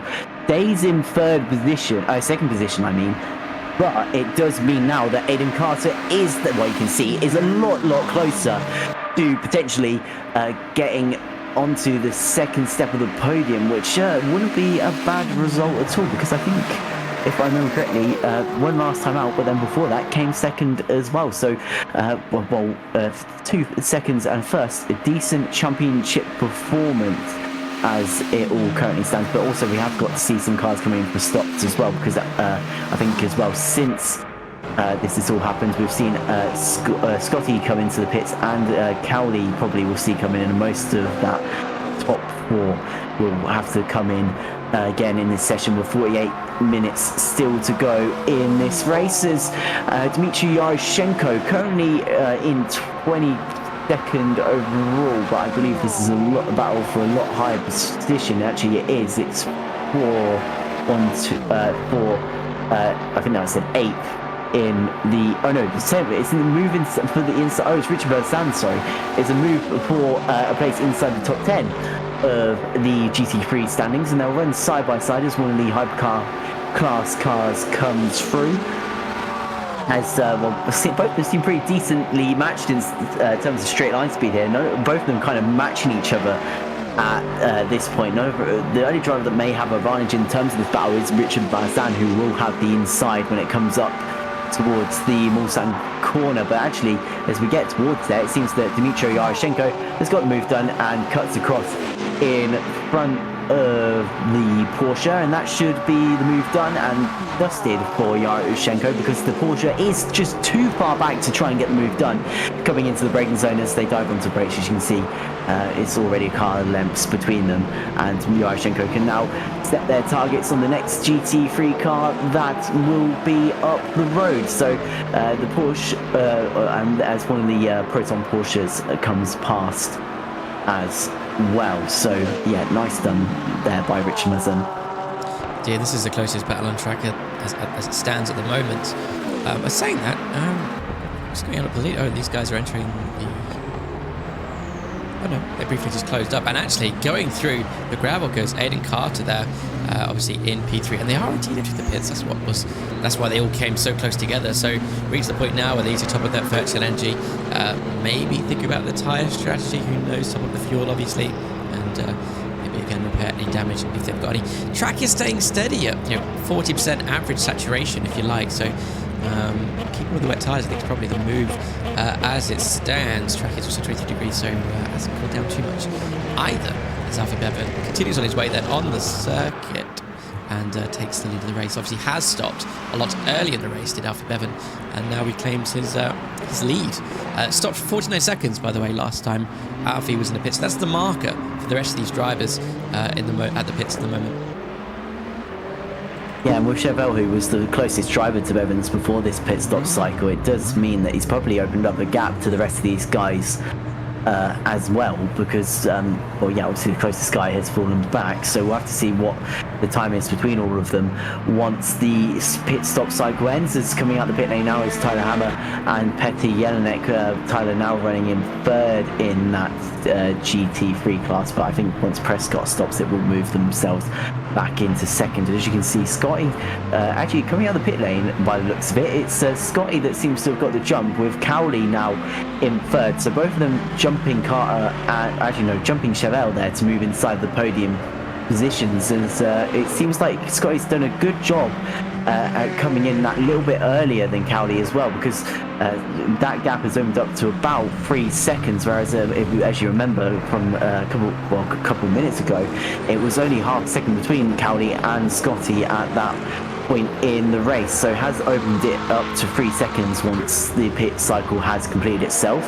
But the big winner, obviously, Alfie Bevan, 42-second lead in this race. We know how quick he can be in a set Corsa, and obviously that pace transitioning across to Le Mans Ultimate, and Rel really is flying here today. It's a battle between Athel Bascar and Greg Prescott. I think this is a battle on the circuit, but I believe Prescott still needs to come into their pit stall. So Athel Bascar will resume the race lead away from Prescott, who will probably see pitting at a point very soon with 44 minutes still to go in this race. But that is, race lead resumed for the BMW driver of Bascar. As we can see, it's the top 5 a little bit of a change as well, obviously, with Spinner now up into 5th position, about 2 seconds back from Chevrolet after their little spin earlier on, as Greg Prescott and Athel Bascar come into break zone for the Mulsanne corner. Both of them go through there very neatly and keep it all within track limits and don't even cross over the curb at all, as the closest battle looks like is Petty, and that came within a second there of Tyler Hammer, but isn't really getting close enough to do anything or any sort of move at this point in the race, as we look up and down the order, and it is kind of all separated itself out quite a bit, as you can see. Most of the gaps being over a second. Watson getting quite close to Carter, about half a second between those two, as Silver as well not too far off that battle, about less than a second separating himself to the Joso of Watson, as they're all Bascar into the wall. Bascar seemed to have made a mistake there coming out of Indianapolis. I'm not sure if you saw that, Sam, but did they just spin their tyres up on the outside curve in these wet weather conditions, or was there a little bit of contact with that hypercar? I'm not sure. Let's have a quick look at the replay. There's not much else going on. I think they just did it on their own, to be honest. This is obviously when it does load. Looking at so actually, no, you could be right. There was contact with the hypercar there. The Porsche behind I just clipped the Porsche trying to get out of the way, but clips the BMW into the wall. Ooh. So not only does he have the damage from hitting the wall, but he has the damage from the hypercar as well as dropping down to 2nd place and now having to deal with the DRTF and the BMW. Just seemed the Porsche was committed to a line, and it just wasn't going to change its line, and went spit straight into the rear of Athel Bascar. And this could change things in terms of our lead battle. We'll have to see if Tyler Hammer's able to clear a 6-second gap. We'll have to see how much damage the BMW is dealing with. It doesn't seem too bad at the moment, because it was able to be still race competitively with Greg Prescott there, as they were trying to lap themselves. But yeah, not ideal for our race leader in the GT3 class, with that damage, that contact with Spinner coming out of Indianapolis, and we'll have to see if that does change anything in the GT in terms of the GT3 class, as Prescott has come into the pit lane. So that'll move Hammer up into 2nd position, and Martin Ford, but I think not into 3rd. It will put Peter Jelinek up into 3rd. So 3 different manufacturers inside the top 3 of the GT3 class, as we see Johnny Ashley making their way into the pit lane. And it looks like there's been another big off. I think that is the McLaren of Matt Townsend, and it seems like the car's missing a front left tyre. Is that possible? Yeah, certainly it's possible. Let's have a little look. It looks to be slowing down now. The tyre is obviously still attached, so had an issue prior to this. Let's see if I can catch that. Let's see. I mean, even here it looks to be going slowly, so having maybe some technical issue of sorts. I'm not sure. It looks to have done it on his own, and now unfortunately in the pit, so having to retire the car for again maybe a technical reason, or something happening in real life. Yeah, a lot of retirements here today as well. Really, really a cool venue it can be sometimes, Le Mans, but not usually in the so earlier on in a race. So still 40 minutes to go, and we've really had a handful of DNFs. You can see now Townsend dropping through the order, but we've also had Alex Parkin, Alex Chavi as well. We've lost from this race. Greg Prescott as well. No, not Greg Prescott. Sorry, John Cotty, I meant to say. Ralph Vest we've lost in this race as well. So that will be about 5 retirements in this race. So really, yeah, it's been one that has been. Well, this venue has been cruel to some of our drivers. As Charlie Morgan now in a battle here with Nick Manders. Manders up in 9th position now. We have seen them higher up in this field, but it seems to just be struggling a little bit at this point in the race. As Chevrolet as well will drop to what's happened there? The Ferrari of Chevrolet, the 50 car, has dropped as well down to 10th position in this race. So that's quite an interesting one. Weaving in a straight line as well, suggesting have they had an off of some sort here? We'll go to a replay now. And it's, is it going to be over the hump again, or is this the one we saw before? I think this is the one we saw before, unless they've had a repeat of a race, the exact same accident. Did they go? A little bit of front end damage, but it didn't seem like a big enough spin to drop them all the way down to 10th. No, I mean, that was on lap 15. We're obviously on lap 17 or 18 now. Yeah. That's the last thing I've got in my little, flag log. Yeah, so maybe some sort of, as we've mentioned, alluded to before, maybe some sort of technical issue there for Daniel Chevelle, or maybe just some other external circumstances as we come to the Joseph battle between Nick Manders and Charlie Morgan. This is for a place in 8th position in the hypercar class, as these two, well, not really close enough yet is Jake behind as they come up toward, not Jake behind, God, I'm having a nightmare, Charlie Morgan, as they come up towards the Porsche curves, and it's, not really close enough yet to put the Porsche of Nick Manders under any sort of pressure. What do you think is happening to Manders? Just seems to have fallen off a little bit pace-wise to where they have been in the early part of this race. What do you think could be costing them this time? I mean, the track is drying out as well, so maybe just pushing a bit too much. We don't know. Obviously, maybe damage the tyre. A bit of a longer pit stop as well than the other drivers, considerably longer, in fact. So again, maybe getting that strategy slightly wrong, having to put in a bit more versus energy than actually they need to. Maybe again repairing some damage in the pit stops, and that's what's cost them the time that they've fallen down the order. But yeah, certainly has kind of been a bit of swings and roundabouts for Nick, I think, throughout the series. Just have these flashes of brilliance, and then maybe gets a bit unlucky, unfortunately. As maybe has to deal with some lap traffic. But I'm sure all these drivers know what's happened in their race. We've not quite caught everything, and maybe hopefully the best thing they can do is in the future, if there's anything they can do it to improve. Otherwise, you just have to take those moments of unluckiness with the moments of luckiness. It does come around as well. Sometimes you're just on the better receiving end of it.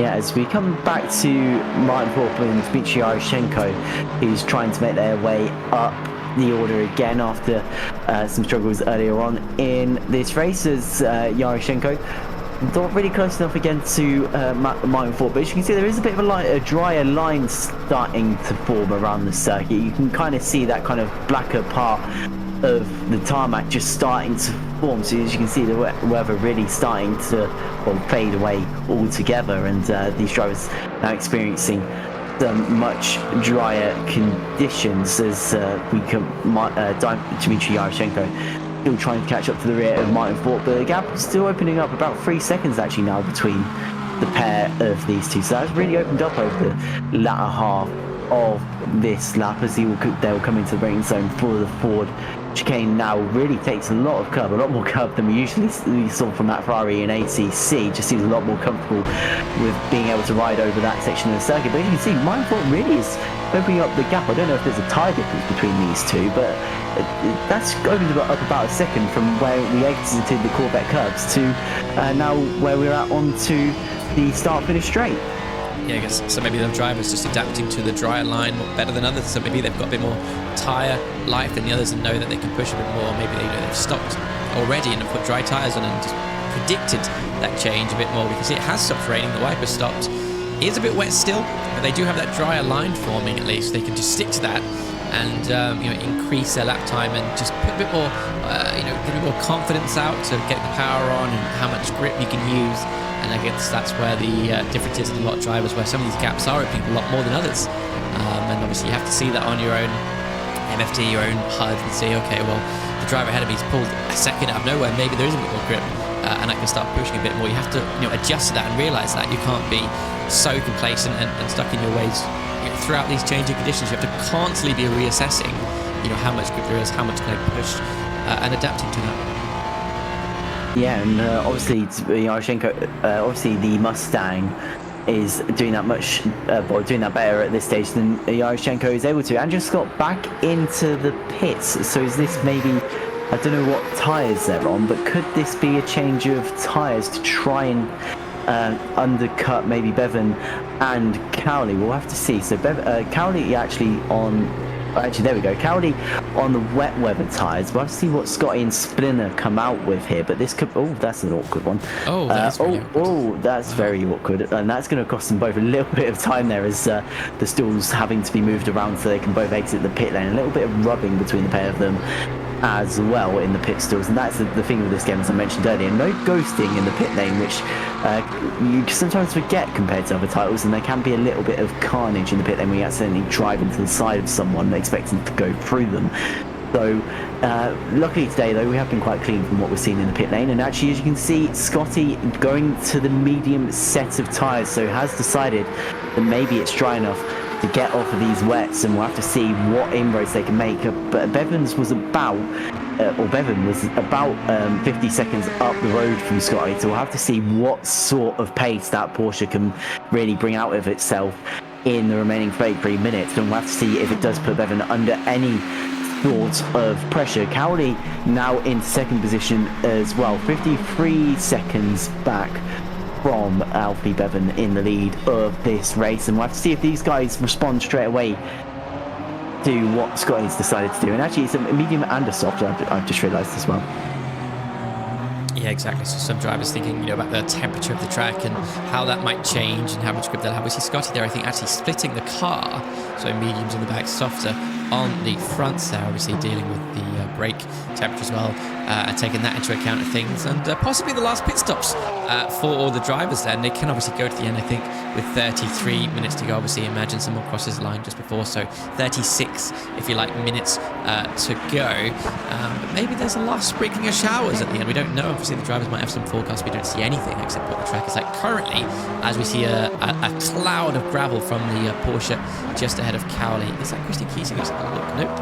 That would be actually going to be Lindblom. Yes, Lindblom. Running P11 as well. But yeah, drivers just updating, adjusting to those conditions at the moment and stopping potentially the last time. Let's look as well. So Angelo Scotti stopped for 26 seconds. Let's see, we've got Aidan Carter stopped for 20 seconds, so quite a bit of difference there. And even more of a difference, Tom, is Nick Manders stopping for only 13 seconds. So, a lot of different strategy there. I wonder how that will play out. And it seems like Manders really gained from this strategy as well, up to 6th position now. As we said, it was fighting with Charlie Morgan down in 10th before this cycle of pit stops, so it seems to have made it work with this strategy. Daniel Chevelle has actually moved ahead now into 5th position, but actually isn't really getting up away from Nick Manders. As you can see in the braking, just seemed quite a bit stronger and a lot more confident coming into Mulsanne corner, and was able to put the Ferrari under quite a bit of pressure as well. They've got some of the BMW, the race leader, actually in the GT3 class running up ahead of them, so that should be the last Strappic car for them to overtake, at least for a little bit now, as they come up towards Indianapolis. And we'll have to see if Manders can put the Ferrari under some pressure here. Drying circuit, maybe Manders will feel a lot more at home, and it does seem like the Porsche is feeling a little bit more at home now, because it just is right stuck to the rear of that Ferrari as they will come out of Arnage now, and you could just see the drive from the Porsche out that corner. Just was able to get on the power so much earlier than the Ferrari. I think in fairness the Ferrari did run a little bit deep, but these two are going to run side by side now as they come up towards the Porsche curbs, going to the outside, squeezing him to the inside is Nick Manders, and he will go to the inside at the Porsche curbs. Trying to send it around the outside is Daniel Chevelle, but the issue is he goes onto that wetter part of the circuit, and it means that the dry line of Nick Manders that was on, he was able to just drive straight on through very easily, didn't lose any grip at all through that section of the circuit, and up into 5th position goes Manders, and down into 6th goes Daniel Chevelle, and well, great move there by Nick in the end. Yeah, certainly, and yeah, good to be up to the top 5 now, and obviously with the extra stop as well. Probably just fighting for the final positions of the race as this yellow flag as well for Tom Watson, who's off into the gravel there just before the Porsche curves. Gets going again after the GT3 car makes its way past. Lots of clear track as well to get going without any issue. We also see the leader, Alfie Bevan, coming up behind, potentially eventually to obviously lap Tom Watson there. But yeah, for now, Daniel Chevelle, the closest battle, and obviously wanting to retake the position back from Nick Manders with 13 minutes to go. And again, Daniel Chevelle, another driver who stopped 3 times. His stop was 45 seconds though, so maybe putting a bit more fuel, a bit more virtual energy, maybe changing tyres, and all this might give him an advantage he needs to get back P5 for Nick Manders.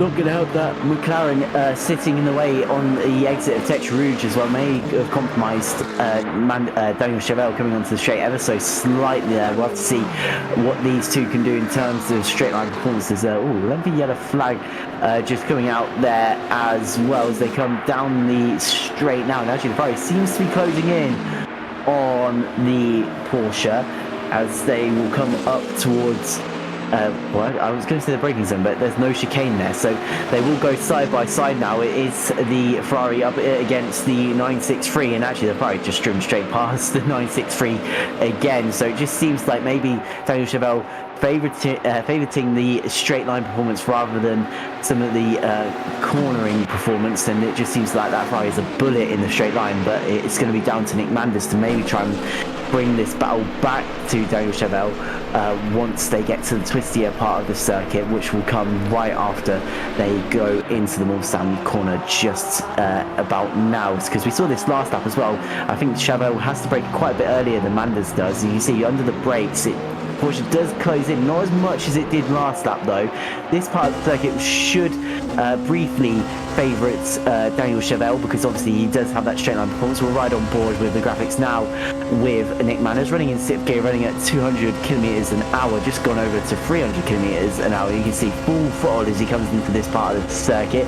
We'll come up towards, you see a little green strip here, we'll dab the brakes, turn the car in, put the power back down, and then have to dive on the brakes again to turn the car into the left-hand part of Indianapolis. You can see it closes up again to the rear end of Daniel Chevelle, and then we'll just brake next to that Goodyear advertisement board, but runs a little bit deep, and that is not great for Nick Manders, because that was the corner he was able to get such great traction from last time around, and it meant that he was able to pull alongside Daniel Chevelle. This time it does mean that Chevelle's been able to open that gap as they head up towards the Porsche curves, and it does mean that he's really in a nice cushiony, well, he's got a nice cushioned up gap now, that he shouldn't really have to worry too much about Nick Manders over this lap. And when they get to the Mulsanne again, hopefully for Daniel Chevelle, he should be able to open up that gap again.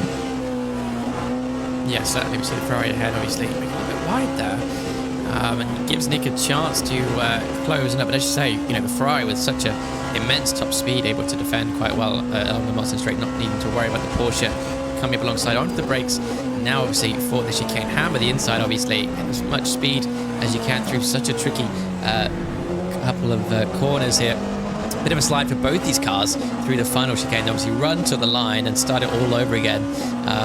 For another lap, 27 minutes to go. I mean, there is time to do this, still plenty of time to make positions up as they fly through the opening chicane. Again, you can be really brave and understand how much speed you can and can't take. A bit deeper for the Ferrari gives the Porsche a little bit of chance of a cutback now, obviously, onto the outside for the following curves, and that seems like job done for now. But with the Ferrari's top speed, you don't know till you're halfway down the Mulsanne straight whether you've got this move actually well and done. Gap is about 5/10 now as well, and goes very wide, doesn't it? Manders onto the grass, bit of a wobble, keeps it going in a straight line at least. It somehow remains ahead of the Ferrari, but not for long, I'm sure, as they get onto the Mulsanne straight.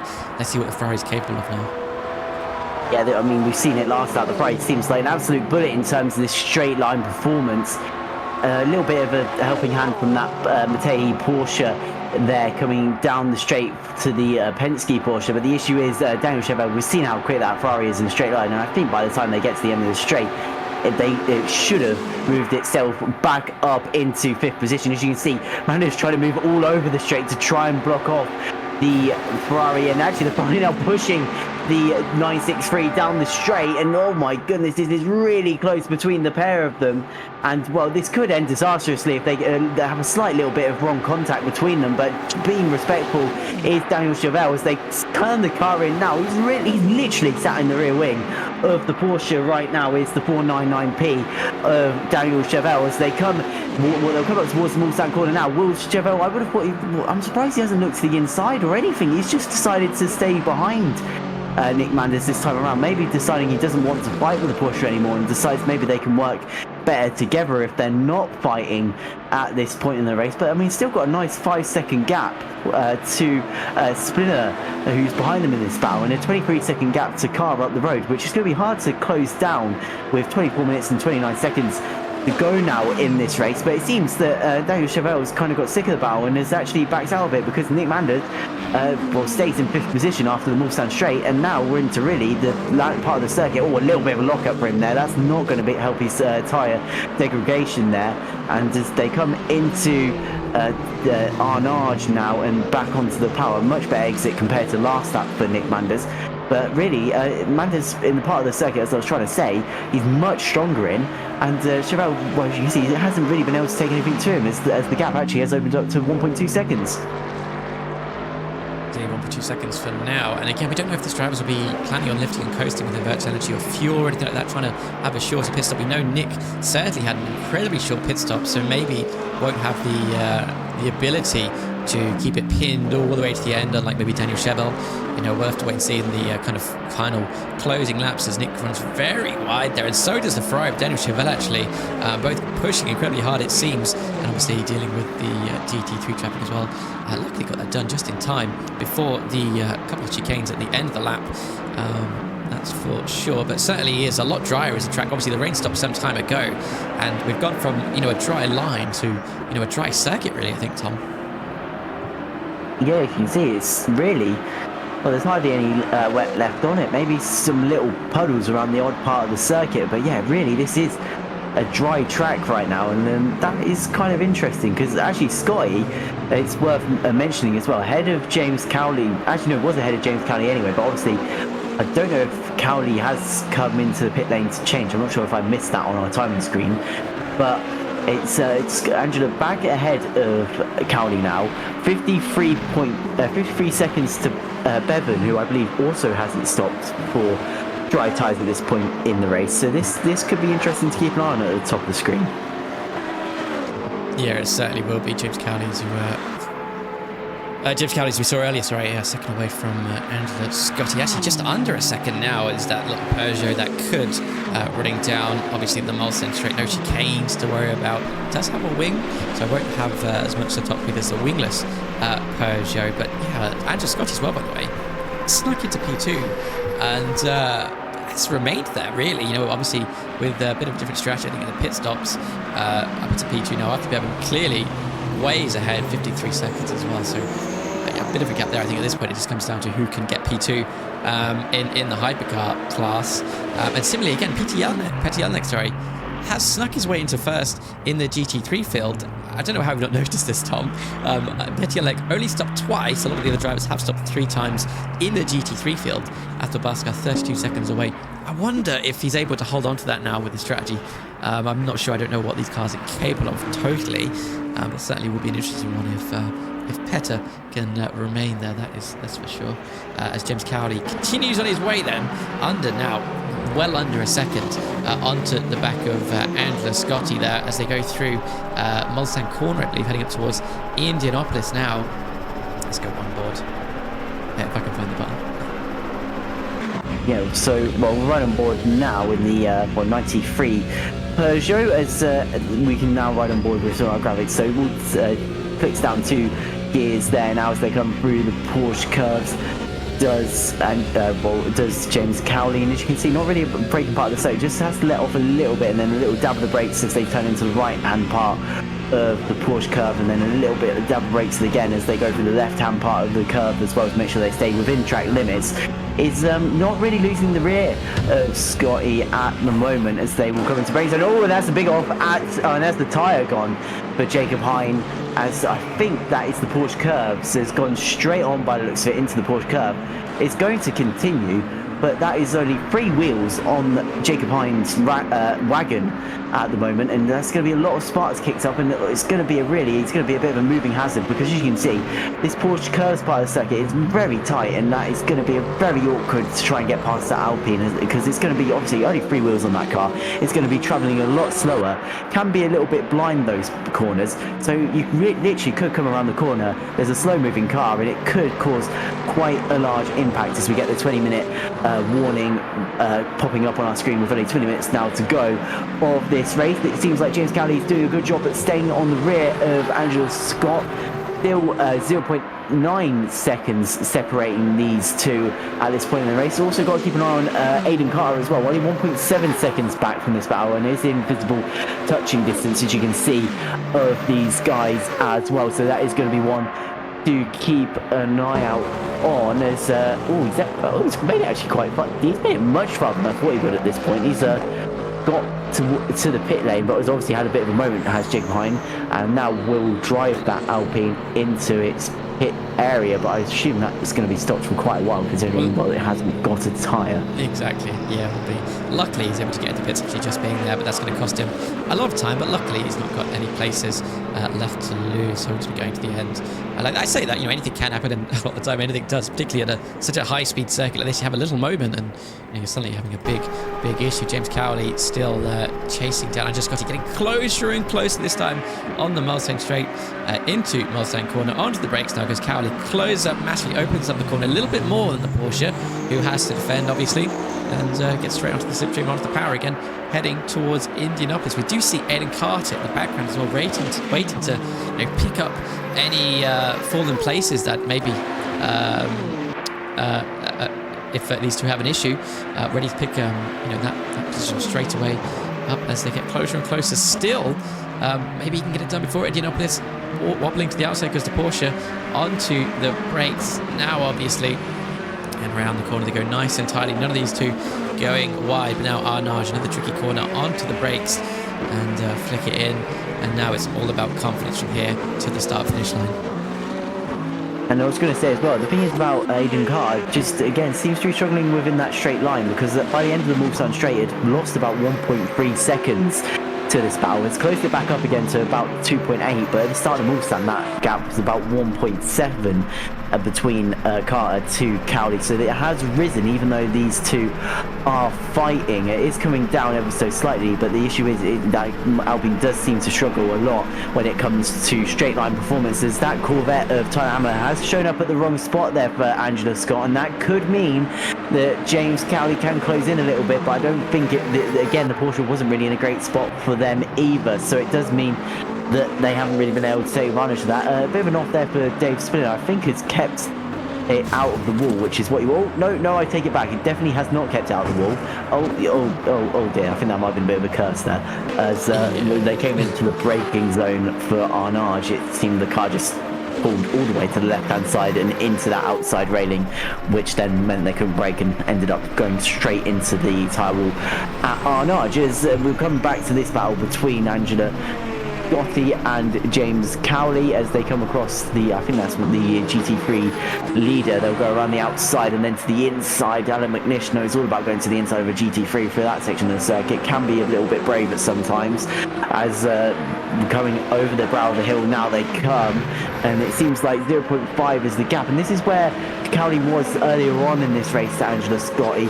Just was able to stay within half a second of Scotty, but wasn't able to make any sorts of further inroads from there. The gap is about 0.3 as they come onto the straight. Does the Peugeot have any sort of straight line advantage? Will the Toe be able to produce any sort of move for Cowley? I think it might actually this time, as it will go to the right-hand side of the circuit as they go past the entry to the first chicane, and actually it looks like the Peugeot moves ahead. So now Angela Scott will go back into the slipstream of the Peugeot, and we'll see if they can come back at them. So what side will Angela go, or will they be able to get back at all? We'll have to wait and see. I think the Porsche is coming in, and maybe not. It's kind of slowly catching up, I think, the Porsche, but I don't think by enough. I think the Peugeot may have this in a straight line unless Angela can make a move work to the inside here. Will they go to the outside? It looks like James Cowley is going to defend to the outside and take the usual racing line, knowing that actually Angela Scotty isn't able to get alongside, and actually a little bit of a brake lock up there. That's not good. That's probably going to leave a little bit of a flat spot for the 296, and that means that poor Angela is going to lose out on second position, and James Cowley moves up into second in class. Yeah, and overall. Yeah, Angela Scott obviously doing everything they can to defend, but with top speed, when you've got the Peugeot bearing down on you with so much more top speed, there's only so much you can do. But both really good results for both these guys. James Cowley up 2 places from the start. Angela Scotty up 2 places now, also obviously starting the race. P5N Carter, who currently resides in 4th, down 1 position since the start. And Nick Manders doing well, up to 5th, up 3 places. We've also got Kristen Kiesig here, up 2 places, and looking to gain another, taking P4 away from Greg Prescott. Greg Prescott, who provisionally led the lead for some time in the race earlier on. These two all looking slightly defensive is the Mustang there as they go onto the brakes, obviously through Mulsanne. The Porsche taking very much more tighter line than the Mustang, but seems to make it work. They go alongside after that corner. Mustang maybe looking to pull away with their greater grunts. Looks just to get enough overlap to cut ahead the nose of the Porsche. Very interesting move there, but they still go side by side as the hypercars try and lap the GT3 field as well before they get to Indianapolis. The Porsche lapping up the slipstream of the Mustang, who's punching a massive hole obviously in the air, goes to the inside of the Porsche, before obviously resuming the slipstream and thinking better of it for now. So yeah, we'll have to just stick behind the Mustang for now. Could they try something towards Iron Arch? Because that was a nice entry and exit through Indianapolis. I mean, it'll be a brave move, but yeah, no, not enough of a braking zone there to try and get alongside. We'll try and get a little bit of a switchback. Does get a stronger exit actually than the Mustang, and we'll go to the left-hand side as they come under the Porsche advertising board. And actually, is the Porsche ahead? I think by a whisker it might be. It is just by a front bumper. Christian Kiesig has gone ahead, and we'll have that outside line that seems to have been the stronger line through this Porsche curves, because it allows them to sweep into the inside line. And actually, yeah, as you can see, it will carry momentum. We'll squeeze the Mustang to the inside, a little bit of contact between them. Of course, it's both cars to lose grip, but just about both of them saving it, keeping it on the circuit. And Christian Kiesig makes it work around the outside, and that is a move up into 16th place overall, and up into 4th place in class for the Porsche driver, as Petr Yenik hasn't been able to make that strategy work, and has exited the pit lane in 3rd position in the end. But still great strategy that seems to have worked out here for Petr Yenik, running inside the top 3 of the GT3 standings there with 12 minutes and 30 seconds now to go in this one. And well, it's been quite an action-packed field race here. Some different strategies been played out, and we've had a few drivers retiring as well, so there's been stuff to always keep our eye on, as Petr Yenik was actually found himself in a nice bit of the circuit here as well. Not really too much going on around him, so he can afford to just kind of push on at this point for the remaining 12 minutes of this race. Yeah, exactly. Obviously, he was in the race as well provisionally, but after that pit stop, finds himself in 3rd, good position, up a couple of positions since the start. Pretty quick pit stop as well, only 17 seconds compared to Christian Kiesig behind, who's stopped for 22 seconds. So yeah, a bit of a quicker, speedier stop than Kiesig there. Currently, obviously, was in 3rd, and with Kiesig 22 seconds away, I think it's probably settled for now, unless there's a big issue occurring. But Tyler Hammer is 3 seconds away from Athabasca with 11 minutes to go.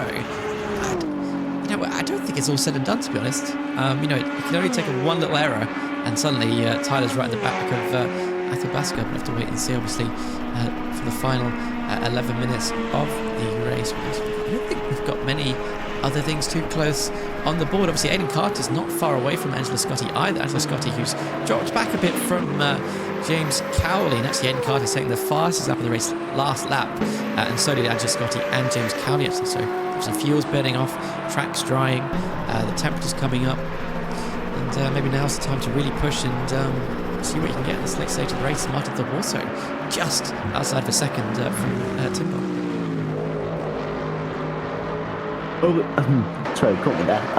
I will say the only issue for Aidan Carter is that that's whereabouts the gap has been about before the car gets to the Mulsanne straight, and then it goes up to above the 3-second mark for the Alpine, which is less than ideal, because any time that Aidan's able to get close, it does mean that they are going to struggle to keep with Scotty in a straight line, which, as you can see, the Mulsanne has been the key to getting a lot of these overtakes done in this race, and it just seems that the Alpine lacking its straight line speed has really cost it quite a bit in this one, as Mike Thorpe and Tim Bob running together here.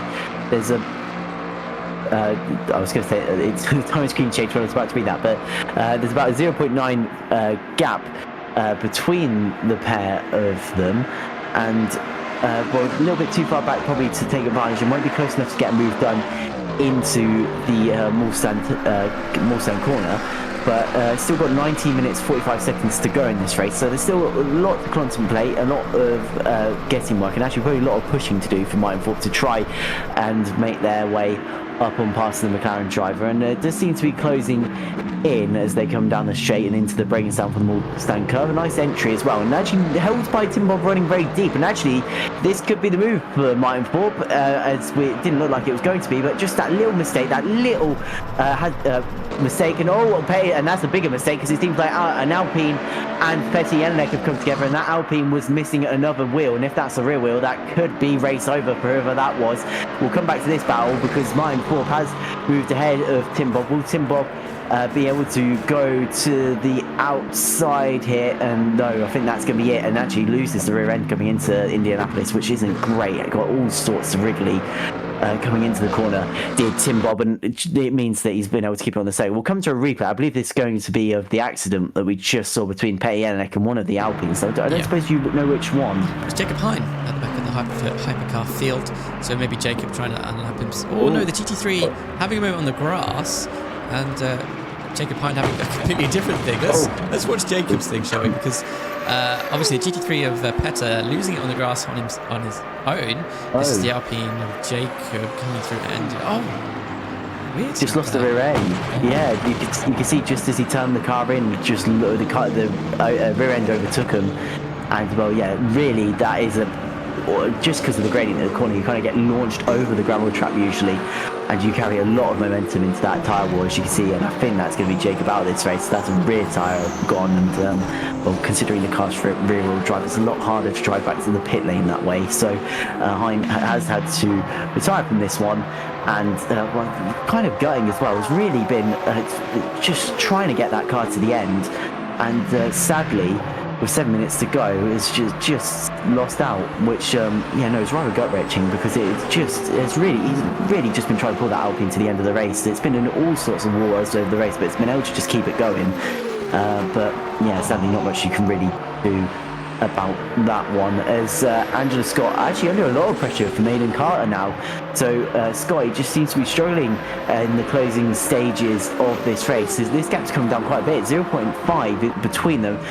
If Scotty is able to hold on heading down the Mulsanne, that should be able to give the Porsche a little bit of protection, just because of its greater straight line speed compared to what we've seen from this particular Alpine in this race. If they come across the line, still half a second separates them. We'll have to see what sort of any sort of hand the slipstream can give the Alpine at this point in the race, as coming into the chicane now for the Dunlop curve. They'll come up towards the S's now under the Dunlop bridge as they start their descent through the S's now. Aidan Carter still just within just over half a second of Angela Scott, has dipped within half a second now, and this battle really is closing up between them, and this is where it's going to matter. We're going to have to see if the Alpine is going to be able to take any sort of slipstream at all. I think really the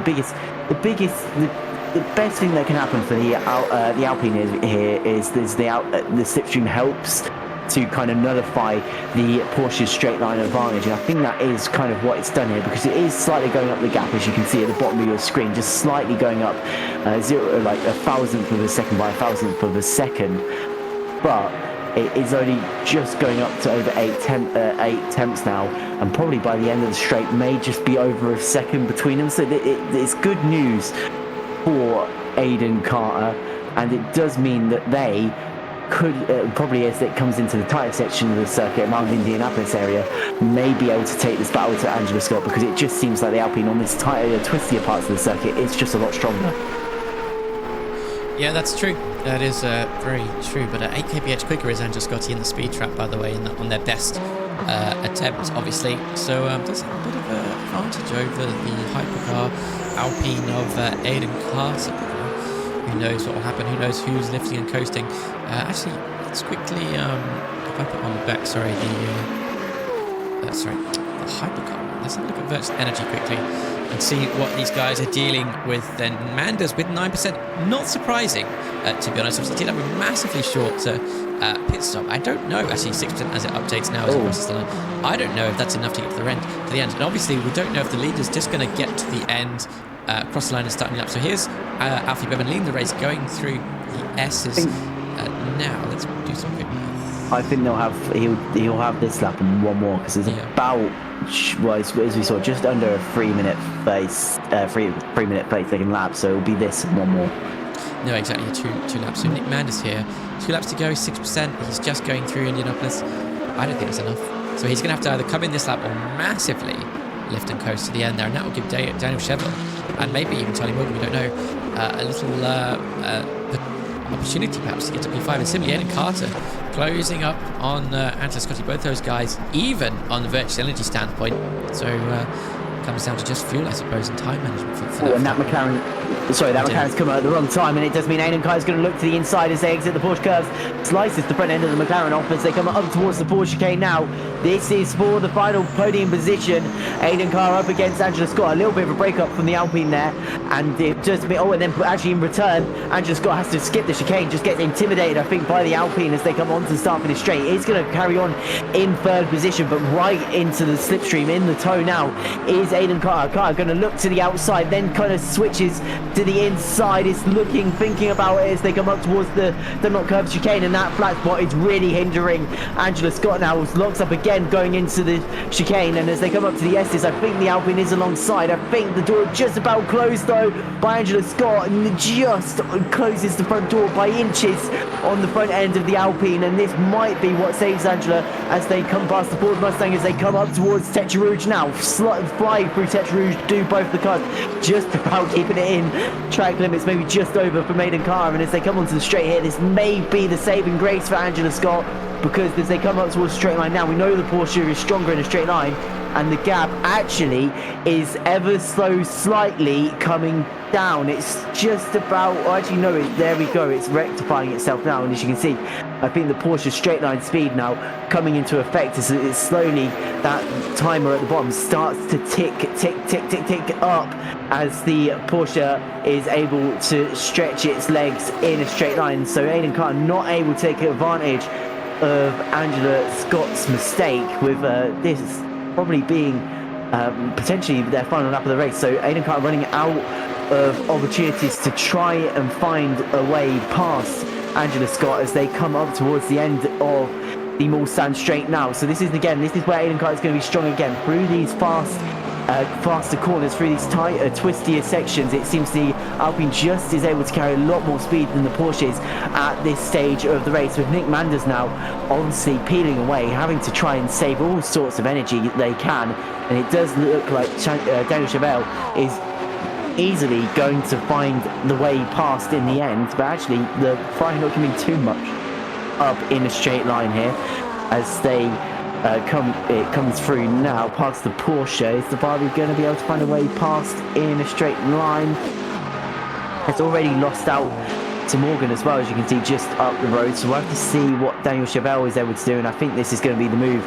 But Daniel Chevelle now moves out to the left-hand side and is just going to slipstream its way past the Porsche. Will close the door as they go through that little right-hand kink at the Mulsanne straight, and now it looks like that is going to be the move done for Daniel Chevelle, as Nick Manders still has to try and save all sorts of energy to try and make it to the end of this one with only a minute now and 5 seconds to go. And actually the lead battle in this class has come right down as well. Atel Baskar, has there been a miscalculation here in strategy, because Tyler Hammer seems to have the pace on the BMW at this stage of the race, and this could be a dramatic ending as it comes to the GT3 class. It's going to have to let through that Proton Porsche, which is going to have to squeeze between the pair of the GT3 runners. The gap is 0.38 between the 0.380 between these two, now 0.350, and it is slowly coming down for the Corvette. The question is, will it have the straight line with a straight line performance to try and find its way past the BMW M Sports car? We'll have to see as they get towards the first chicane, and I think it is. As you can see, the gap is just gone within 0.2 of a second, and it does look like Tyler Hammer is going to, any minute now, dart out to the left-hand side, does smoothly move out to the left-hand side, and will come alongside the BMW of Baskar, and it looks like this is going to be the move done for the lead as Baskar still stays alongside the Corvette of Tyler Hammer. They're side by side with one another as they come up towards this right hand kink. Both of them side by side. It's going to be a shorter line by a little bit that's going to help Atel Baskar stay in the lead of this race. It's all going to be about the braking zone for the Mulsanne corner, and actually moving out of the way, backing out of it is Tyler Hammer. He does then go back to the outside to try and send it around the outside of the BMW. This is for the race lead in the GT3 class, and it looks like Tyler Hammer had it for just a whisker of a second there, but that inside line and a little bit of bumping from Atel Baskar looks like it's given the BMW the straight line advantage to take the lead again. They're nearly rubbing doors now as they come down this back straight across the first right hand curb.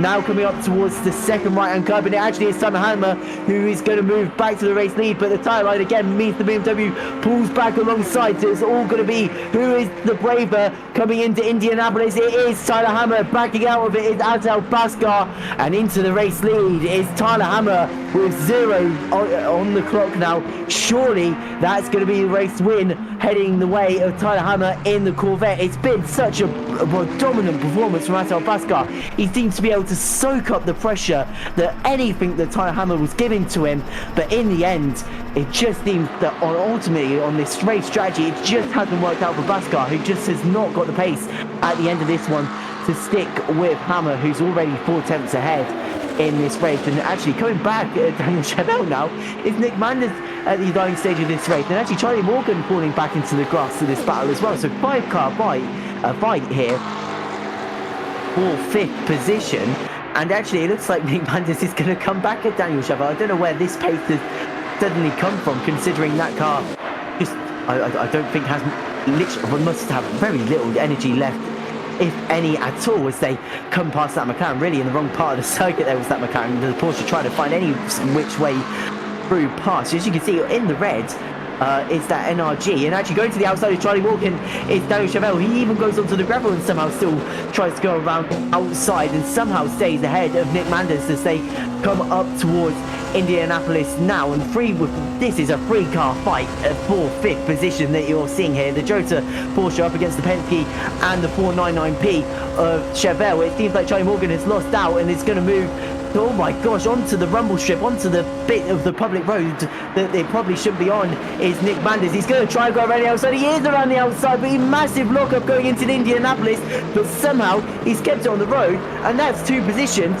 in the space of 1 Indianapolis. Now going down the inside is Daniel Chevelle, all just about outbreaking himself, and into the wall goes Daniel Chevelle. And over Daniel Chevelle is Nick Manders. Manders is going to lose both positions there, and that was quite a hefty whack at the front end, and I assume that car's going to have damage. So nearly at the last gasp did Nick Manders steal 5th position, but it looks like Charlie Morgan and Daniel Chevelle are going to fight for it. Morgan looking to the inside of Chevelle as they come into the Porsche curbs, and it's all over the rear of the Porsche all over the rear of the fire, is Charlie Morgan. He's trying to look to the inside into the Corvette curbs. He's not close enough. He's going to run very wide, but the issue is there is the Mustang. Is the Mustang going to give way for the Ferrari? I think he's been pushed off the circuit by the Ferrari in the end, and as they come up towards the braking zone for the Porsche chicane for the final time, it's going to be Daniel Daniel Chevelle, I think, who is going to hold on to 5th position in the end. A good performance from himself as they come through the final corners now. And it does mean that Daniel Chevelle will hold on to 5th position as coming across the line now. And that was an insane ending from all three of them. And a good job from Nick Manders making that car last to the end and somehow still being competitive. Yeah, I do not know how we got that car to the end there. Also, can we just say what a fantastic move at Indianapolis there for Nick Manders. Incredible. We didn't think it was going to get stopped, but he did. But ultimately came home 7th, unfortunately. But fantastic job holding on around the outside on the bumpy stuff just outside the edge of the track. And then obviously on the brakes on the inside. But yeah, Greg in 4th as well. Ben22 mentioning in chat. Great result there, actually. Up 7 places. Our best gainer in this race. Followed closely by Richard Mason here, who hasn't quite crossed the line yet, but up 6 places since the start. Started 15th, qualifying 15th. So good job from them. Really good job, actually. Yeah, no, mega job from them as going through final corners now. We wait for Richard Mulsanne, who's going to bring that Matehi Porsche home in 9th position. We'll just kind of casually ride over the curbs into the Ford chicane and bring it up to the start finish line to round out. Oh, actually, no, I've been tricked. It's Daniel Lindblom who'll be the last car behind through the Ford chicane, and we'll bring it up towards the start finish line to close out round 3 of the oNiD Simhound LMU 100 series, powered by Coach Dave Academy. As up across the line comes Daniel Lindblom to finish it off for us today. Indeed. Great job, everyone, obviously. And great job, Tom. Let's have a quick look at the results. Let's do the... Where is it? This button here. Obviously, Alfie Bevan leading the way then. Way ahead of James Cowley, so incredible job there. Angela Scotty not far behind that either in the Porsche. Aidan Carter, Daniel Chevelle rounding out the top 5. Charlie Morgan, Nick Manders in the Porsche there as well. Zach Silver, Tom Watson, Runar Bottleson. More Porsches, it seems, in the top 10. And let's move on to the next page data, but another Porsche, Tyler Hammer in the Corvette. Obviously, it's leading the GT3 field and wins in that category. In the Corvette of all things, incredible. Athel Buskar, second. Christian Kiesig rounds out the top 3. Christian Kiesig obviously doing a great job as well, moving up 4 places since quali. Greg Prescott in the Mustang there, coming home 15th. Overall, then 4th in the class. Johnny Ashley coming up to 5th as he crosses the line. Martin Thorpe, Tim Bob, Dmitry Yaroshenko and Richard Mason rounds out the top 20. And we've got Daniel Lindblom, our fan favourite apparently, Petty Alnek, Dave Selecki, Jacob Hine, obviously the hypercar car, unfortunately DNFing and finishing 24th overall. Matt Townsend, John Cotty, Ralph Fest, Alex Sharby, Alex Parking also DNFing tonight, unfortunately. And that's the order, basically top 30, top 29, I should say. Everyone did a great job, though, I must say, I think, tonight. So good job, everyone. Yeah, I mean, great job. Obviously, was a bit of a race of consistency, trying to keep it out of the walls. We saw a lot of drivers, also engine failures. We saw tyres flinging off all over the place, and we saw quite a bit of damage to a lot of cars. So it's just, as you say, it's just a good job to make it to the end. Indeed. And let's have a look where we are next week then. We were at Le Mans tonight for round 3. And next week we're at Qatar of all places for round 4. And that's a new one for these drivers. So again, not something that they would have driven in ACC, so it will be LMU specific. And another challenge, as the weather is supposed to be sunny as well. Can I correct you? Oh, go on, sorry. I think we're at Imola. Am I looking at the wrong series? Yeah, I'm looking at... Or am I looking at the... No, I'm looking at the right series. Yeah. Okay, well, apparently we're either at Imola... Oh, wait, we might be. Because Qatar isn't actually out yet, is it? Yeah, because round 5 Qatar and R4 on my screen says... Let me refresh my page. No, you're right. Yeah, it is Imola. Yeah, oh, great. Imola, I love Imola. Fantastic track. I have refreshed my page now, and you're right. It is round 4 Imola, round 5 Qatar, which isn't even out yet, so I don't know why I was going down that train of thought. Imola, indeed. Great track. Another challenge. Very tricky. Hard to overtake, obviously. Hard to get past some of the lap traffic. Will certainly be an additional challenge to the drivers, but will certainly be one that I'll enjoy watching. And we'll see what the standings will look like as well next week, because obviously we are getting a bit more into the series, and we'll have to see what that looks like. Dave Wood, Sandbaggers get it right. I'm speechless, Dave. I'm sorry. Also, we've got Baskar in chat saying that maybe he was fuel saving for the last. Oh, did he say fuel saving? Yeah, I was fuel saving for such a long time, and he said maybe the last 15 laps. So obviously, that's what ultimately cost the BMW in the end. And well, it's such a shame as well. Lost it right on the last lap in the probably the last sector of the circuit. Yeah, very unfortunate there. Lots of fuel saving, and that seems to be the way of things. And fuel saving seems to be kind of a quicker approach most of the time, it seems. And yeah, tonight with the wet weather at the start, obviously having a lower fuel consumption probably helped people not need to do that as much. But it is still an incredibly long race, so there will be a pit stop required. Regardless of how much fuel save, you won't get to the end just now. But it does help you have a lower pit stop time, which again certainly helps. But I think we'll run off things here. It's been quite a long race, obviously. So thank you, everyone, for joining us in chat. We've had quite a bit of chatter going on, which is great to see. We do love that. Thank you, everyone, for racing with us. Thank you, everyone, for listening in the background. Even if you don't contribute. Thank you, obviously, Tom. And yeah, anything else to add? No, thank you for streaming as usual. And yeah, no, thank you for everyone coming out today and having a great race around my favourite circuit. I love Le Mans. It's such a lovely place.